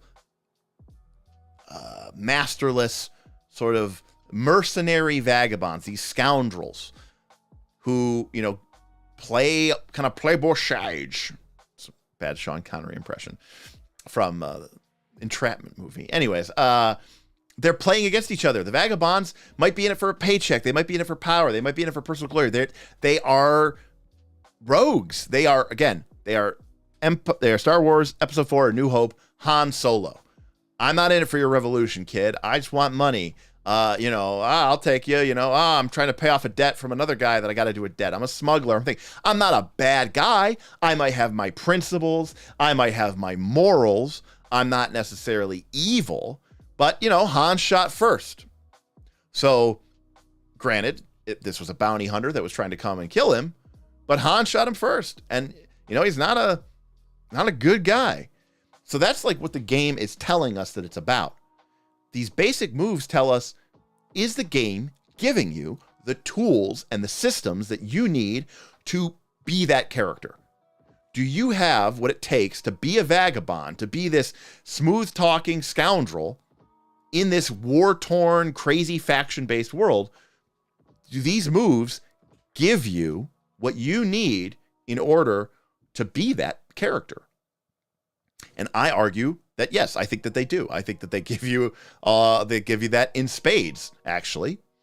And we didn't cover this, but there are also a couple weapon moves, so that you can, combat moves, so that you can hack and slash and pew pew your way through fights as well. And you don't always have to talk. Sometimes all you need is a good blaster, kid. But needless to say, I think that these moves give you what you need as a player to succeed at this game. So I think that to me is a really important component. So we spent like an hour and a half on this one page, because that's what we do here.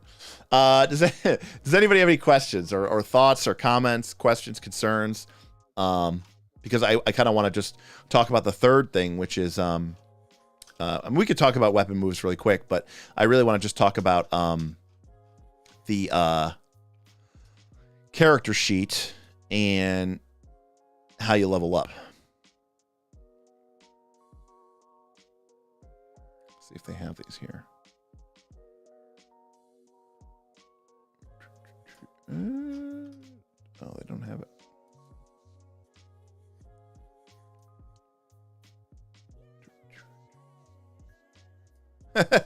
It's been a really dense hour and a half. All good. No questions over here. I apologize. I mean, that's like the kind of the sad part of it, Hey, Kevin, how's it going?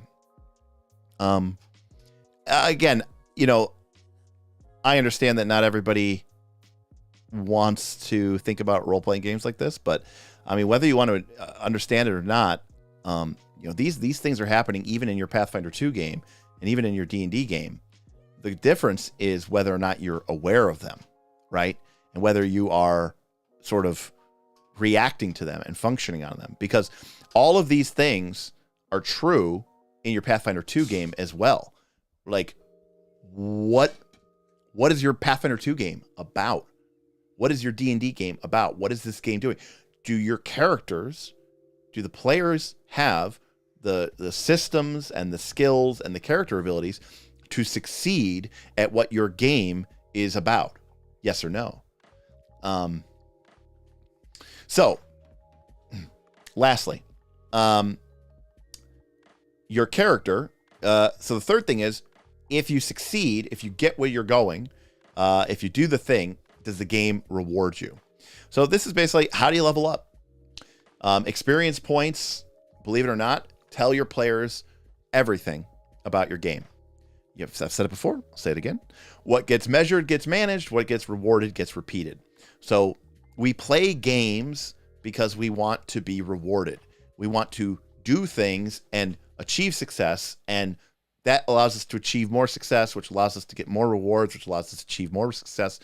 How and where and why and what awards, whether it's experience or levels or whatever your game is, however your game rewards things, tells you so much about your game.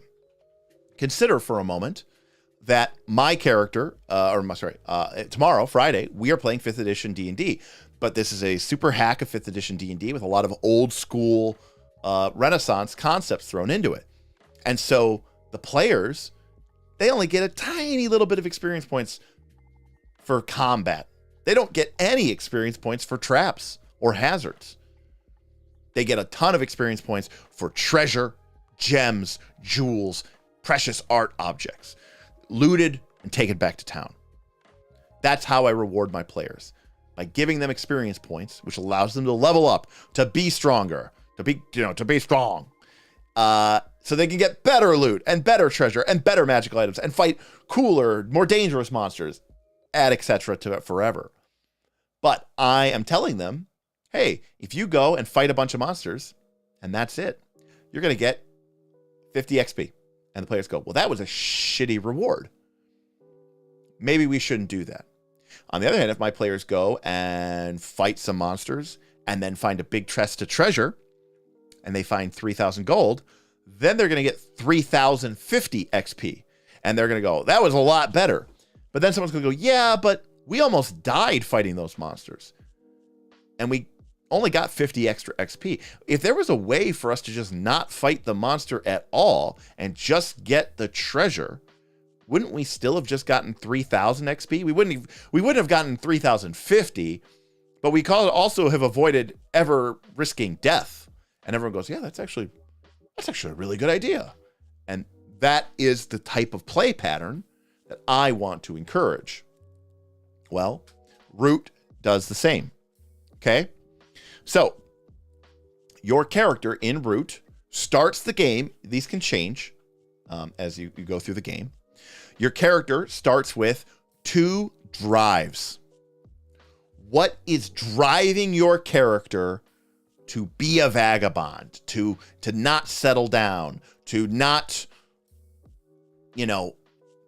join with a faction and become or just to settle down and become a farmer, or to seize control of a town and become a leader or mayor? You need to have 2 drives.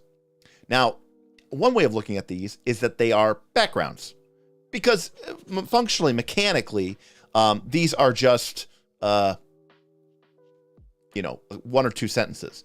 But role-playing wise, we assume that these are because of some reason. But rather than just being some faceless background that has no implication, instead they're tied to these very mechanical things. So, for example, your character, the Vagrant, maybe you choose 2 drives. Chaos. When you topple a tyrannical or dangerously overbearing figure or order, you advance. By the way, this game doesn't even have experience points. If you do this in a session, you get to level up. You get a new power, new feat, new skill up at the end of the session. So if you choose Chaos, your character wants to drive, topple tyrannies and overbearing figures or orders. Your character wants the, anarchy. They want to see the organizations, the militaries fall. Now, why? Maybe they grew up as an orphan. Maybe they saw what, the Aerie dynasty just repressed people. The Marquis State is just repressing people, very, high level anarchy stuff. They grew up poor on the streets and they think everyone should just be free, and that governments are shackles and freedom is freedom, you know. Kind of a crazy person. But that's this character. And you get to choose 2 of these. So one character, and you know, and I mean, your character could be really zany and over the top. What drives me? Chaos and thrills, right? You advance when you escape from certain death or incarceration. So it's like, okay, I'm going into the Marquis Sate's fortress. I'm going to load it up with bombs and flaming oil, and then I'm going to detonate it and explode it and, you know, try to run out, fighting my way free before the whole fortress goes up in flames and explosions. It's like, okay, guy, you did it. You did your thrills and your chaos. You're definitely a pretty extreme person.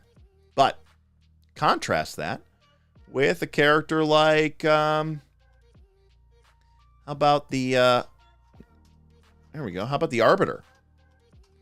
The Arbiter is this, you know, a powerful, obstinate vagabond, serving as somewhere between a mercenary and a protector, perhaps taking sides too easily in the greater conflict between factions.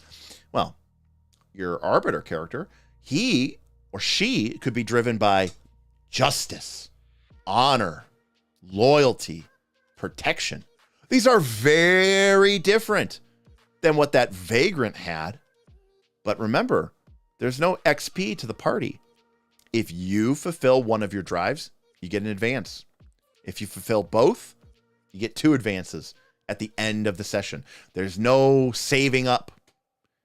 This means that what the Vagrant wants and what the Arbiter might want might not be the same.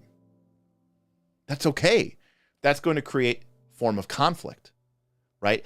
We talked about before, though, this game is ripe with conflict. This game is ripe with the party disunity. Remember the aid and interfere rule? So in this game, if your character can fulfill their drives by making their will manifest on the world, say by promoting justice, by pursuing and achieving justice for someone deeply wronged by another powerful denizen. You know, maybe a very well-beloved rabbit in town was imprisoned by the Woodland Alliance, ostensibly the good guys. But in reality, the Woodland Alliance thought that the rabbit was a Marquis State sympathizer, and they were going to execute him to send a message that you can't be a sympathizer. Sympathizers get, hung. And you're like, this is not justice. This is not fair. You have no evidence. You have no proof.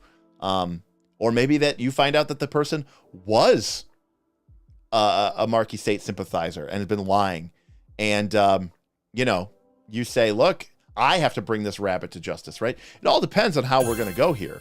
But, the point is this is going to create conflict in your party. Hey, thanks, Scratch Paper Games.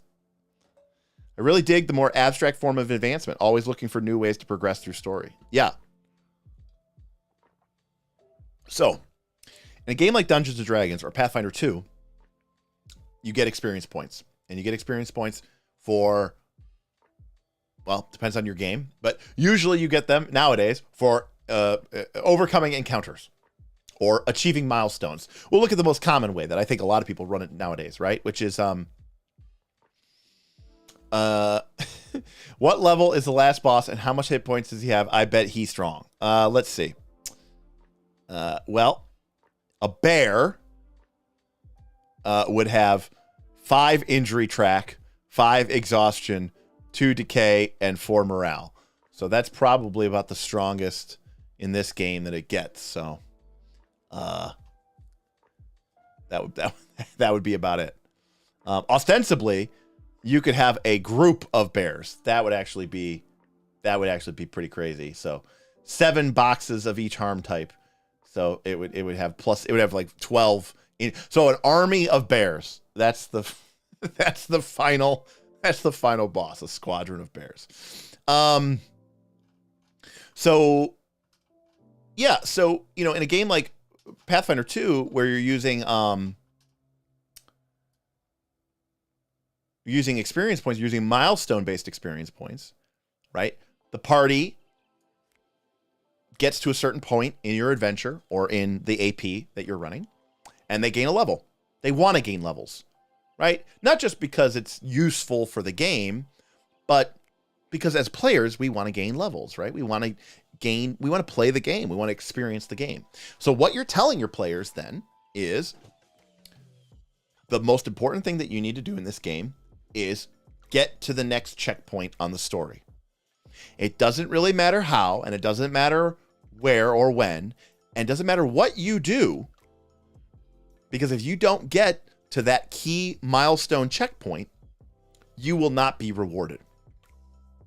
So this is telling your players, whether you admit it or not, that the only way to gain advancing in our game is to follow the breadcrumbs, to stay on the rails, to get to the next checkpoint. If you don't do those things, you will not level up. If you do those things and you're efficient and you're quick and you're fast about it, then you will gain that level. In fact, think about it this way. There are some advantages. I might sound like I'm shitting on it, but there are some advantages to this. Let's say that your party is level 2 and there is a milestone at the end of a dungeon that they need to get to. They need to recover some MacGuffin.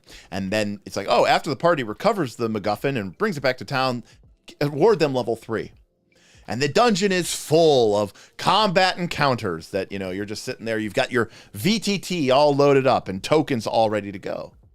But because you're using milestone-based experience, technically, you'd have to be a really shitty piece of shit GM to force this otherwise.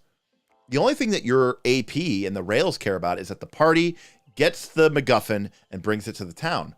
If your party was somehow able to completely sneak through or use magic to completely bypass every single encounter in that entire dungeon and get the MacGuffin and get it to the town, they have fulfilled the requirements of your milestone and should be rewarded with their level. So the nice thing about a milestone-based experience is, in some ways, done right, it can actually allow your players a large degree of freedom. Because if the adventure path expects, this is how old adventure paths were written for sure, if the adventure expects the party to be level 3 for that next part, because the monsters are tougher and the encounters are more challenging, but the only way you're going to get to level 3 is by going through all the encounters and getting all the experience that you need to get from those encounters so that you can level up to 3. Okay, now you're really forcing the players onto a rail.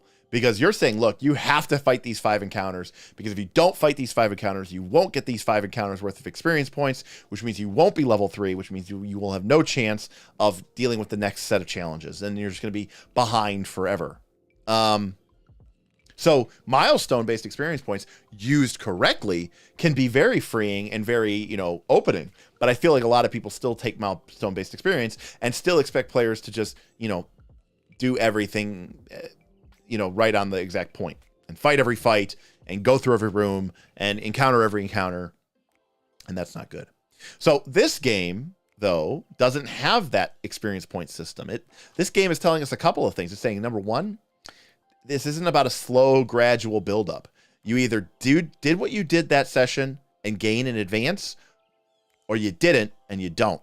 There's no building it up. 2, it says that this isn't really about a party-based award. This is an individual-based reward. It means that you, the player, have to go out of your way to get your advances. Because unless it just happens to drop into your lap, you aren't going to get your drive fulfilled, and you're not going to get an advancement. It means that you, as a player, kind of need to take an active role in shaping what the party does and where it goes and what you're up to. Because otherwise, you're not going to get advances. All right? And when you do get advances, let's take a look here at these quick start rules. When you do get an advance, do they have it in here? I thought they did. Here we go. Down here. When you do get an advancement, you can take a +1 to a stat up to a bonus maximum +2. So you can, your character, and sometimes, you don't have to, of course, but it's always fun to sort of go with what happened that session. If your character did a lot of lying and cheating and scoundreling and cunning stuff that session, maybe you take an advancement to your cunning. Okay? because you're like, yeah, that was cool. I mean, you don't have to, but it's fun to do it that way. You don't have to, but it's a good example of how you can role play even in leveling up. You get a new move from one of your classes, just like a feat or a class ability. Each of the playbooks has unique abilities that make them do things differently in the game. You get a new one of those. You could take a move from a different playbook. So maybe your arbiter or your staunch defense warrior, he's been running with a bunch of thieves and he's starting to pick up some thief tricks. So there's a little bit of multi-class aspect here. It lets your character grow and change with the needs of the situation of your ongoing narrative and campaign, but it also lets it change with the ongoing interests and hobbies and things that you're interested in. You could take some new weapon skills or roguish feats. You can increase your harm tracks. That's like gaining more hit points. And you can gain more new connections. All right. So again, we talked about this before.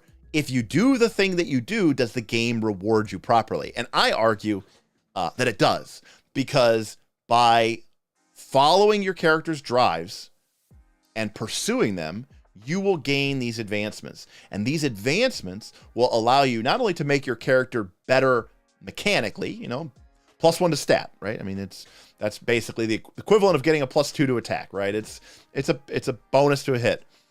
That's really cool. That's very powerful. But you can also gain these new advancements from other playbooks or from your own playbook to show that your character is growing and changing and developing. And yes, you could totally do these for game purposes. Like maybe your campaign has gotten really, really about, being sneaky and stealthy and thievery. And so, your arbiter or your ranger goes, you know what? I'm going to level up and I am going to take an advancement. I'm going to take one of these moves from the thief. I'm going to take this breaking and entering move, or I'm going to take this disappear into the dark move, because the way our campaign is going, I think this move will help my character out a lot, and it's going to make me more useful and more valuable. So I think that's a great set of rewards. I also really like that if you play your character and you fulfill and pursue your drives, you get rewarded right there in that session on the spot. Now, notice, I don't think that, I think the number of times that your character doesn't pursue any of their drives, assuming you're trying, is probably 0 is probably fairly low. The number of times that your character pursues both drives is also probably pretty low. I feel or figure that most of the time, you're probably going to find a way to fulfill and pursue one of your drives each session. Could be 0, it could be 2, but I feel like those are going to be the outliers. Most of the time, it's going to be 1. And so it doesn't take a lot of time to realize that with only a couple of advancements, a new move from your playbook, max 5, new move from a new playbook, max 2, a couple of new moves here, there's only like maybe 10 to 15 advances that you could take before literally you've taken every advance on your character. And so this also tells us a little bit about this about this world, about this game, about this session, and about Powered by the Apocalypse in general. These aren't D&D campaigns meant to go 1 to 20. These are not campaigns that go for years and years and years and years. These are meant to sort of get in, aggressively tell a story, and get out. It's not an 8-season television show like a D&D campaign might be. This is more like either a very long movie, like a 2-part or 3-part movie, or it might be like one of the Marvel Cinematic Universe series, where it's 1 season, 1 and done, 10 episodes, 12 episodes. It tells this really complex, complete story, much more in depth than a movie could, but far, far, far less work than 8 seasons would ever, dare to do. This game itself lends itself to being kind of in and out. And that is one of the reasons why I wanted to use it for our live in-person game, because, we've been playing Pathfinder 2. I mean, we were playing Rise of the Rune Lord, spoiler alert, before what happened. But, we've been playing for over a year and a half, and we were only halfway through the game. So, you're talking about 2 or 3 years. That's a lot. That's a lot to ask from your players. It's a lot to ask from your audience for us here on YouTube. But even at home, it's a lot to ask from your players. So I think that generally speaking, there's an appeal to playing a short form game like this because it makes it easier for your players and for your audience to sort of buy in and play the game as well. So I think that's really interesting. The other thing that I really like about this game is if we take a look at some of these character classes, you can see that in most Powered by the Apocalypse games, they're fairly narrative based. But this game has a fair number of connections to Blades in the Dark. Now, Blades in the Dark is technically a Powered by the Apocalypse game, but I really do consider it to be kind of its own thing. This game, to me, is like Powered by the Apocalypse meets Blades in the Dark. Because in Blades in the Dark, you have this resource track called Stress. And in most Powered by the Apocalypse games, you know, you're failing or you're succeeding, but it's all narrative. It's like, oh, you've fallen to the ground, you've stumbled, and you're angry or whatever like that. We're all talking about, you know, conditions and words. We're not really tracking hit points. It would be what I would say. We're not tracking hit points. But Blades in the Dark introduced this concept of the stress track. And as your scoundrel was out doing their criminal activities, you would gain, you know, certain bad moves, certain penalties for moves, certain options that your character could be really, really, really awesome for a moment, but it would tick this stress track. And this stress track, I think, is useful because I do think hit points are a useful mechanic. Hit points are basically the tension mechanic of a D&D game. They are the primary number one overriding. In fact, in D&D, they are the only stress mechanic in the whole game. They are the only tension mechanic because when you have hit points, you're good. When you're out of hit points, you're screwed. So Powered by the Apocalypse games don't tend to have those. But this one does. Your character starts with 4 tracks. They're called harm tracks. Injury, exhaustion, and decay. Injury is, you know, taking injuries, getting beat up, taking wounds. If your injury track is filled up and you have to fill it some more and you can't, you're dead. Yikes. Tension. Okay, you're being attacked. You're taking damage. You took an arrow to the knee. Your injury track is going to start filling up. Exhaustion is how winded you are, how hungry you are, how thirsty you are, how, mentally aware you are. It's not bodily harm the way that, acute harm the way that a sword thrust or a dagger stab would be, but it is the wearing down of your character. And if your exhaustion track fills up and you would need to mark another point of exhaustion, but you can't because it's so full up, you essentially collapse. You essentially pass out. You go unconscious. You zone out. Your character, for all intents and purposes, isn't dead, but they are out of action. And they might be taken prisoner or they might be taken, whatever. So if your characters are being, beaten with clubs, those might not be injury. They might be exhaustion tracks because when they fill up, your character's knocked out.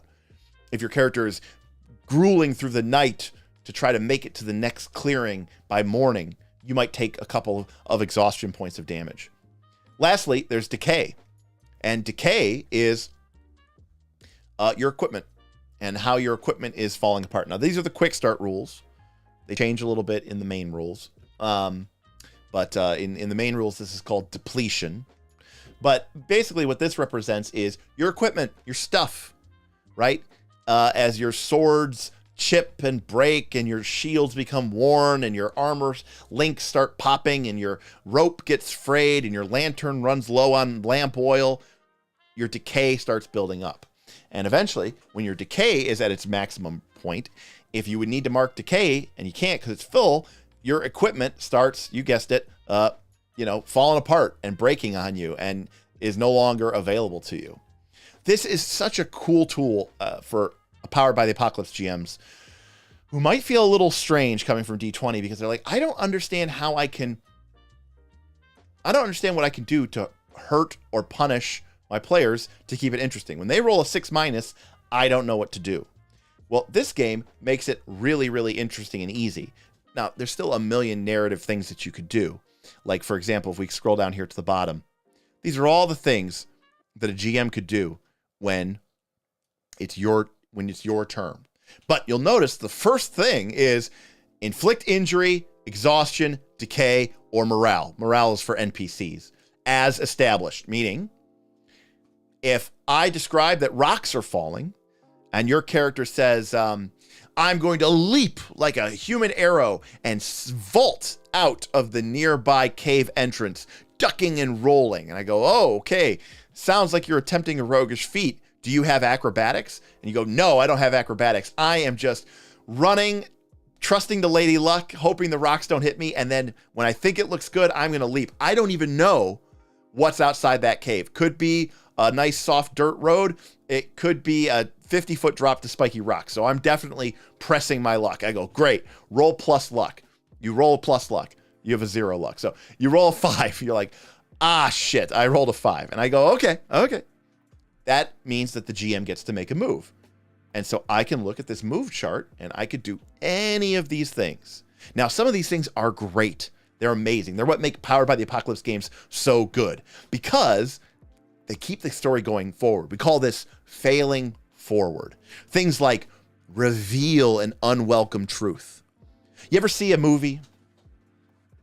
Indiana Jones is a great example of this. First movie, Indiana Jones, Raiders of the Lost Ark.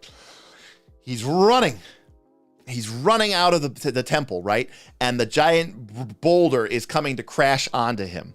And he gets right to the end and he leaps. And the boulder smashes. And Indy, kind of leaps out of the cave, not looking where he's going. He just flies out into the middle of the jungle, lands on the ground, rolls a couple times and skids. And the camera kind of pans back and you see that he has landed at the feet of an entire tribe of native peoples who have poison blowguns aimed at him. And his archaeological rival, the evil Belloc, is there. And he can speak their language and they are under his control. They're his lackeys. And he ends up stealing or taking the golden idol that Indy just escaped with. So a lot of people would look at that scene and say that as the boulder was collapsing on Indy and he leapt forward, maybe Indy doesn't have acrobatics as a roguish feat, so he was trusting fate and pushing his luck. And they say, and he succeeded, right? Because he got out. I would argue, in Powered by the Apocalypse language, Indy failed that roll. Indy, when the rock was about to crush him and he trusted fate and he leapt out of the cave as the giant boulder was about to crush him. I rule that I think he got like a 3 or a 4. Because think about it. He leapt to his feet or leapt out, landed. And then what happened? The GM made a move. He rolled a 4. He looks to the GM and goes, oh, what's going to happen? I go, you leap out and the boulder smashes behind you. You roll down the rope right into your arch nemesis who has somehow co-opted the local primitive tribesmen with their poison blowguns, and they're all surrounding you. That is revealing an unwelcome truth and putting someone in a spot, right? I'm doing a lot of stuff here, right? I am revealing an unwelcome truth. I guess I'm kind of showing signs of an approaching threat, although really it's there. I'm kind of capturing someone. I'm putting them in a spot. I'm disrupting their plans and their schemes, right? I'm showing them a downside of their reputation. Maybe he has a bad reputation with this rival of his.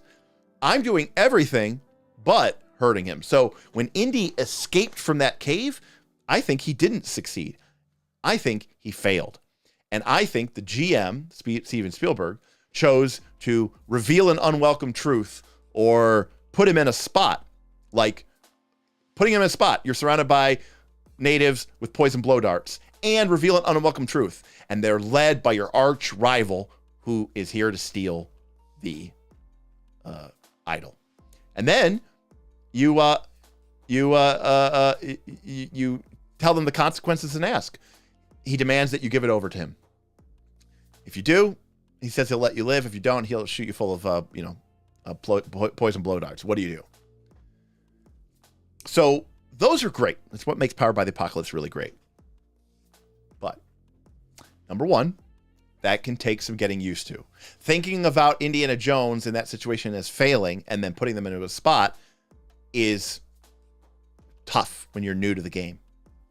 Because in our minds, because of we're used to the simulation of these games being real, and we're used to playing adventure paths, in our general concept, the tribe of blow dart wielding natives and Indy's arch rival were always outside of the cave.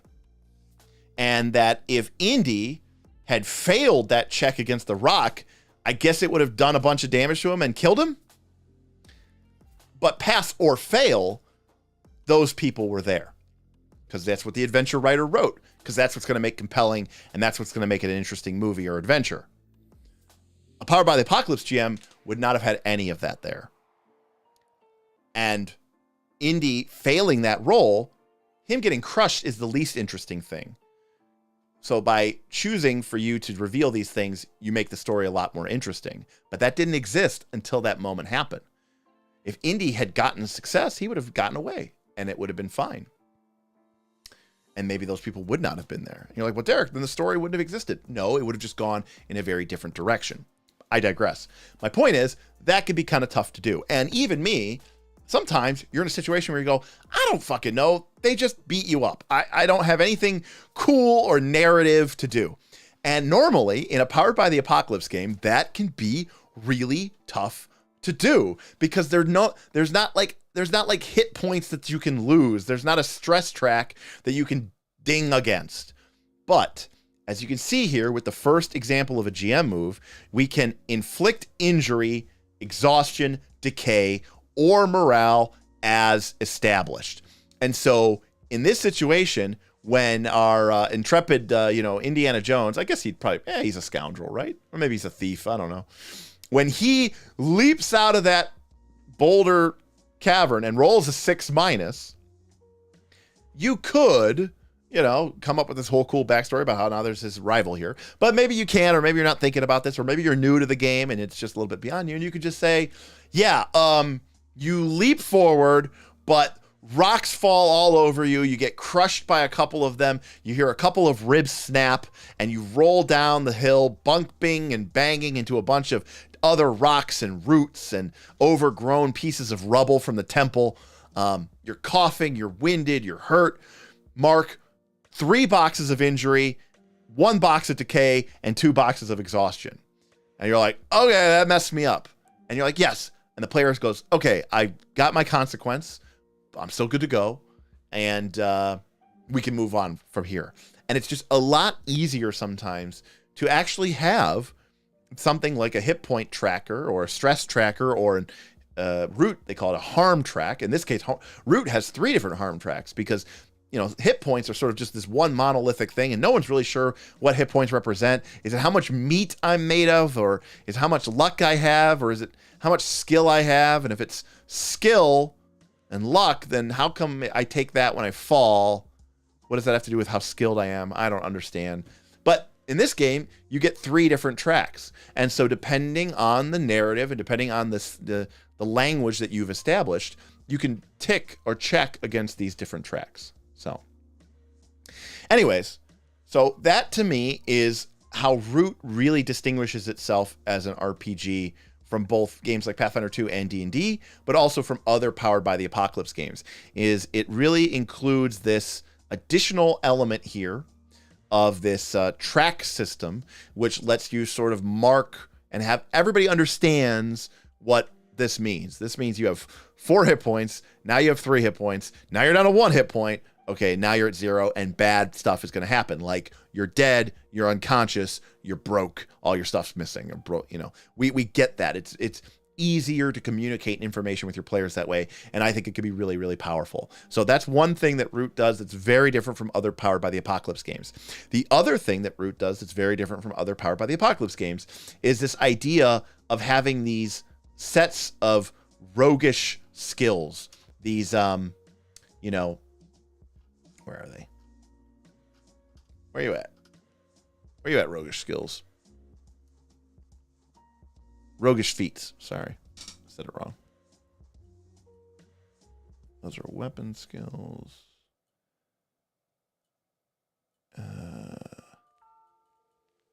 Really can't find them.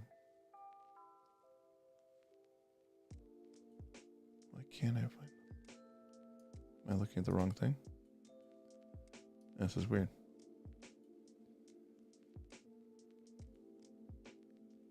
I'm really going crazy here.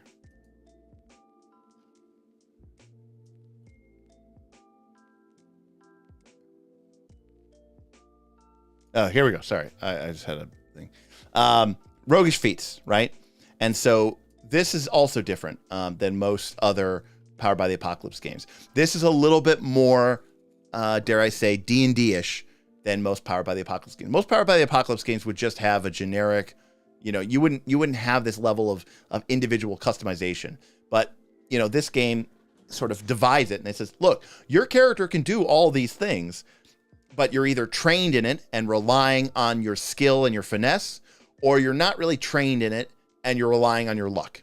Everyone could do it. It's just a question of, are you using finesse or are you using luck? And if you're using finesse, you have a little bit more control over what happens. And if you're using luck, it's not like you have a bad chance to do it. It just, you have less control over the outcomes. And I love that dichotomy. That's a cool difference. And it gives you a little bit more crunch than you might ordinarily get in an Apocalypse World game. I would say that a game like Apocalypse World is more like a 4 on the G scale, of the GNS scale. It's like a 4, maybe a 3 or 4. It's under 5. But like this game is like a 6. It's not a 7. It's not as complicated as like Pathfinder 2 or something like that. But it's like a 5 or a 6. It's definitely a point or two heavier on the game score than Apocalypse World is, because it does have a little bit more mechanical complexity with some of these tracks. Things like your injury, exhaustion, depletion, your roguish feats. You actually can check which roguish feats you have and which you don't have. It's got a little bit of encumbrance because what you carry matters, and each of your characters will gain and lose reputation with the different factions in the game. And so that can be really, really, there it is. We didn't really get into this. It's its own thing, but you're going to track, oh, I really pissed off the Marquis Sate, so my reputation is going to get worse with them. Oh, I really helped out the Airy dynasties. I'm going to gain reputation with them. And that can affect, and you'll see there's numbers next to those things. So those things can affect the skills and moves that you make in the game. It has a mechanical influence.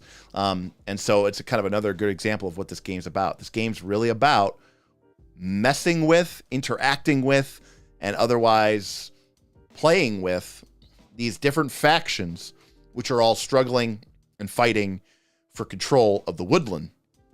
And at the end of the day, if you think about it, going back to the beginning of the stream 2 hours ago, that's what the board game was about.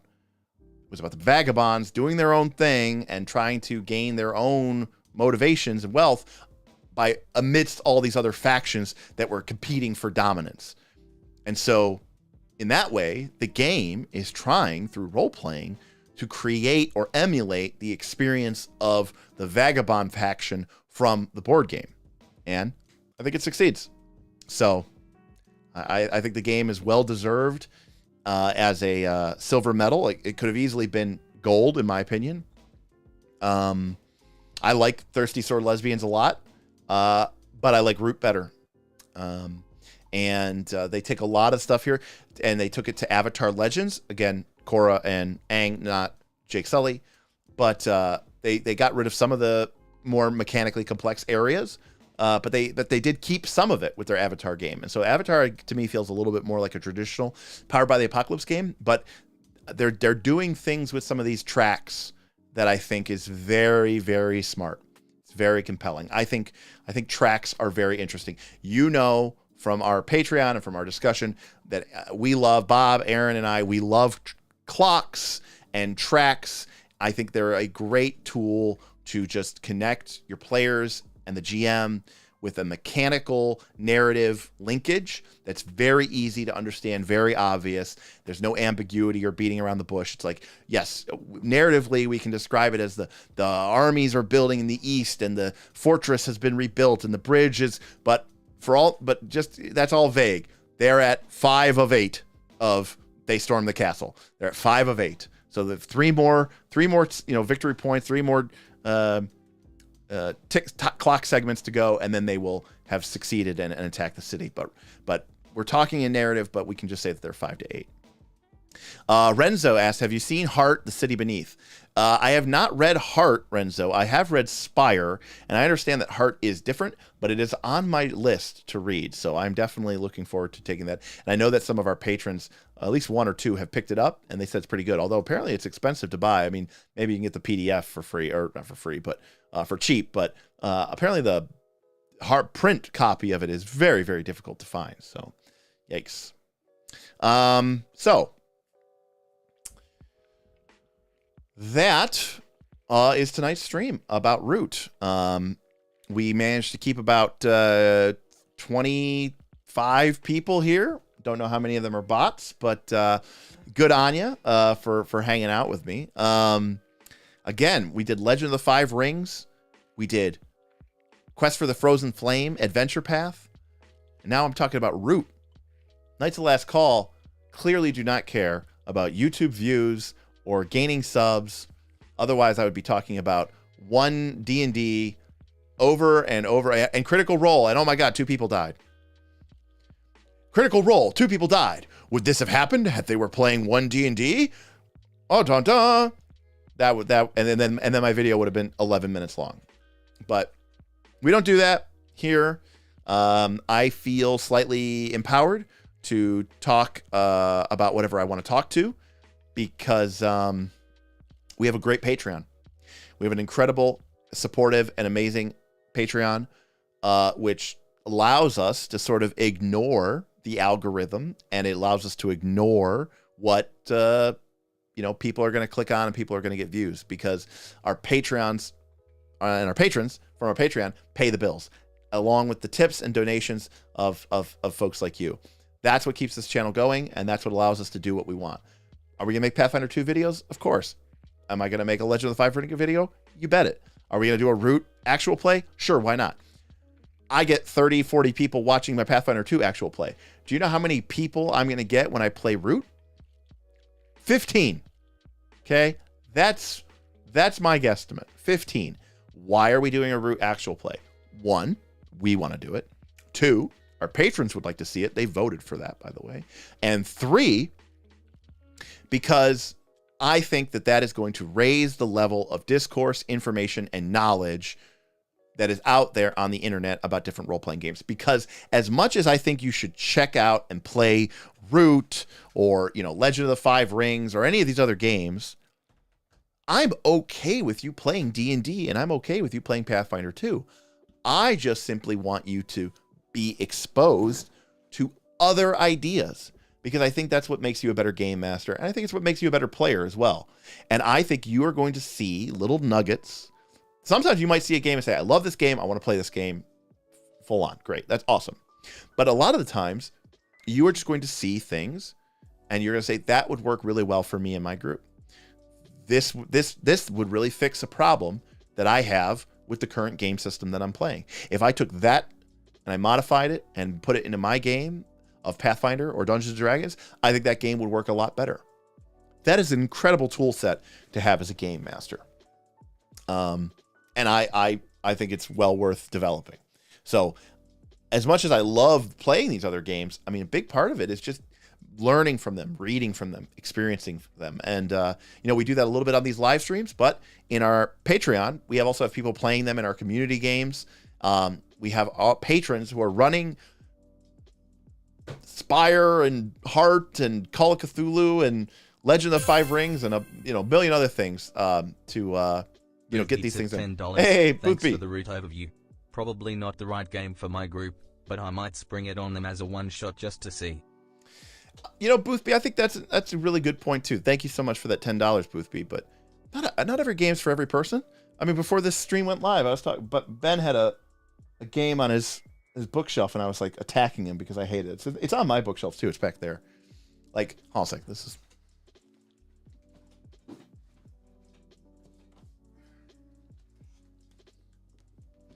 This game. Okay, this game is horrible. I hate this game. Okay, this game is perfect if you want to play Wolverine and be really cool like Wolverine. Or I want to be Cyclops. Well, no one wants to be Cyclops, but like I want to be, Luke Cage. I want to be Iron Man, and I just want to be Iron Man, and I want to be exactly Iron Man. I want to be Tony Stark, not like Iron Man. I want to be Iron Man, just like Tony Stark from the movies, and I want the game to play out just like I was cool like him from the comics. That is very unappealing to me. Does this game do that well? No, not really. But, part of my bias for it is I don't want that experience at all. But I played it. I own it. I read it. Didn't like it. And that's important too, because it's important to know what you like. It's important to know what you don't like. It's important to know what your group likes and what your group doesn't like. This is also, by the way, part of the advantage of having Knights of the Last Call Patreon, even for me as a game master. Luckily my group is very open to playing things, and in some cases they're paid to do so. But, if I want to play a game and my group doesn't want to play it, well, then there's probably a group of people, at least online, who might be interested in playing it. So it can be very freeing as well. So I really appreciate that. So check us out, patreon.com/Knights of the Last Call. Link in the description below or on our channel. Like and subscribe if you want to see more 2 or 3 hour dives into obscure role-playing games that win awards but no one plays because reasons I don't know. Listen, I get it. The little cutesy animals could turn people off. It might be, some people might be like, Derek, why do you like this game? I thought you hate cute things. You just don't understand it all. You just don't understand it all. I actually think the art in this game is amazing, and I love that you're anthropomorphic animals. Now, do I want to take this game and convert it into Legend of the Five Rings or Game of Thrones based scenario? Yes, of course I do.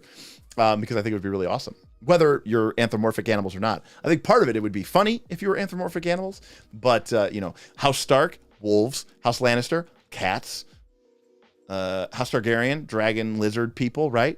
House Baratheon, deer people. The Dornish people could be like snakes. I don't know. Anyways. The people from the Reach could be like sheep. They weren't really good at fighting, and they kind of grew a lot of farming goods. I don't know. Anyways, point is, I think it'd be a lot of fun. But I have the freedom to play these games with my patrons, and if I wanted to set up a community game and play, Marvel heroic role playing, although after that thrilling description of the game, I probably wouldn't get anybody, but I could set up a game up and I could play it online, and that'd be a lot of fun. So I really appreciate that. And yes, I can't forget the super niche Legend of the Five Roots. Oh, horses. That's a great idea too. That is a good idea as well. The Vale of Aaron has has a falcon on their banner, right? So they could be like, bird people. So that'd be great. Yeah, I think it'd be really cool. Anyways, so that's it for us this week. We'll be back next week, Tuesday and Thursday. We have no AP next week, so we're probably gonna do some GM Q&A, or I'll probably put some polls up for the Discord, for our Patreon Discord. I want to say thank you again to our patrons for supporting us, and yeah, I hope to see you on the Patreon. So sign up, Squire, Knight, Champion, Hero, and we'll see you on the Discord. So thanks a lot, everybody, and I'll see you next time on Knights of Last Call.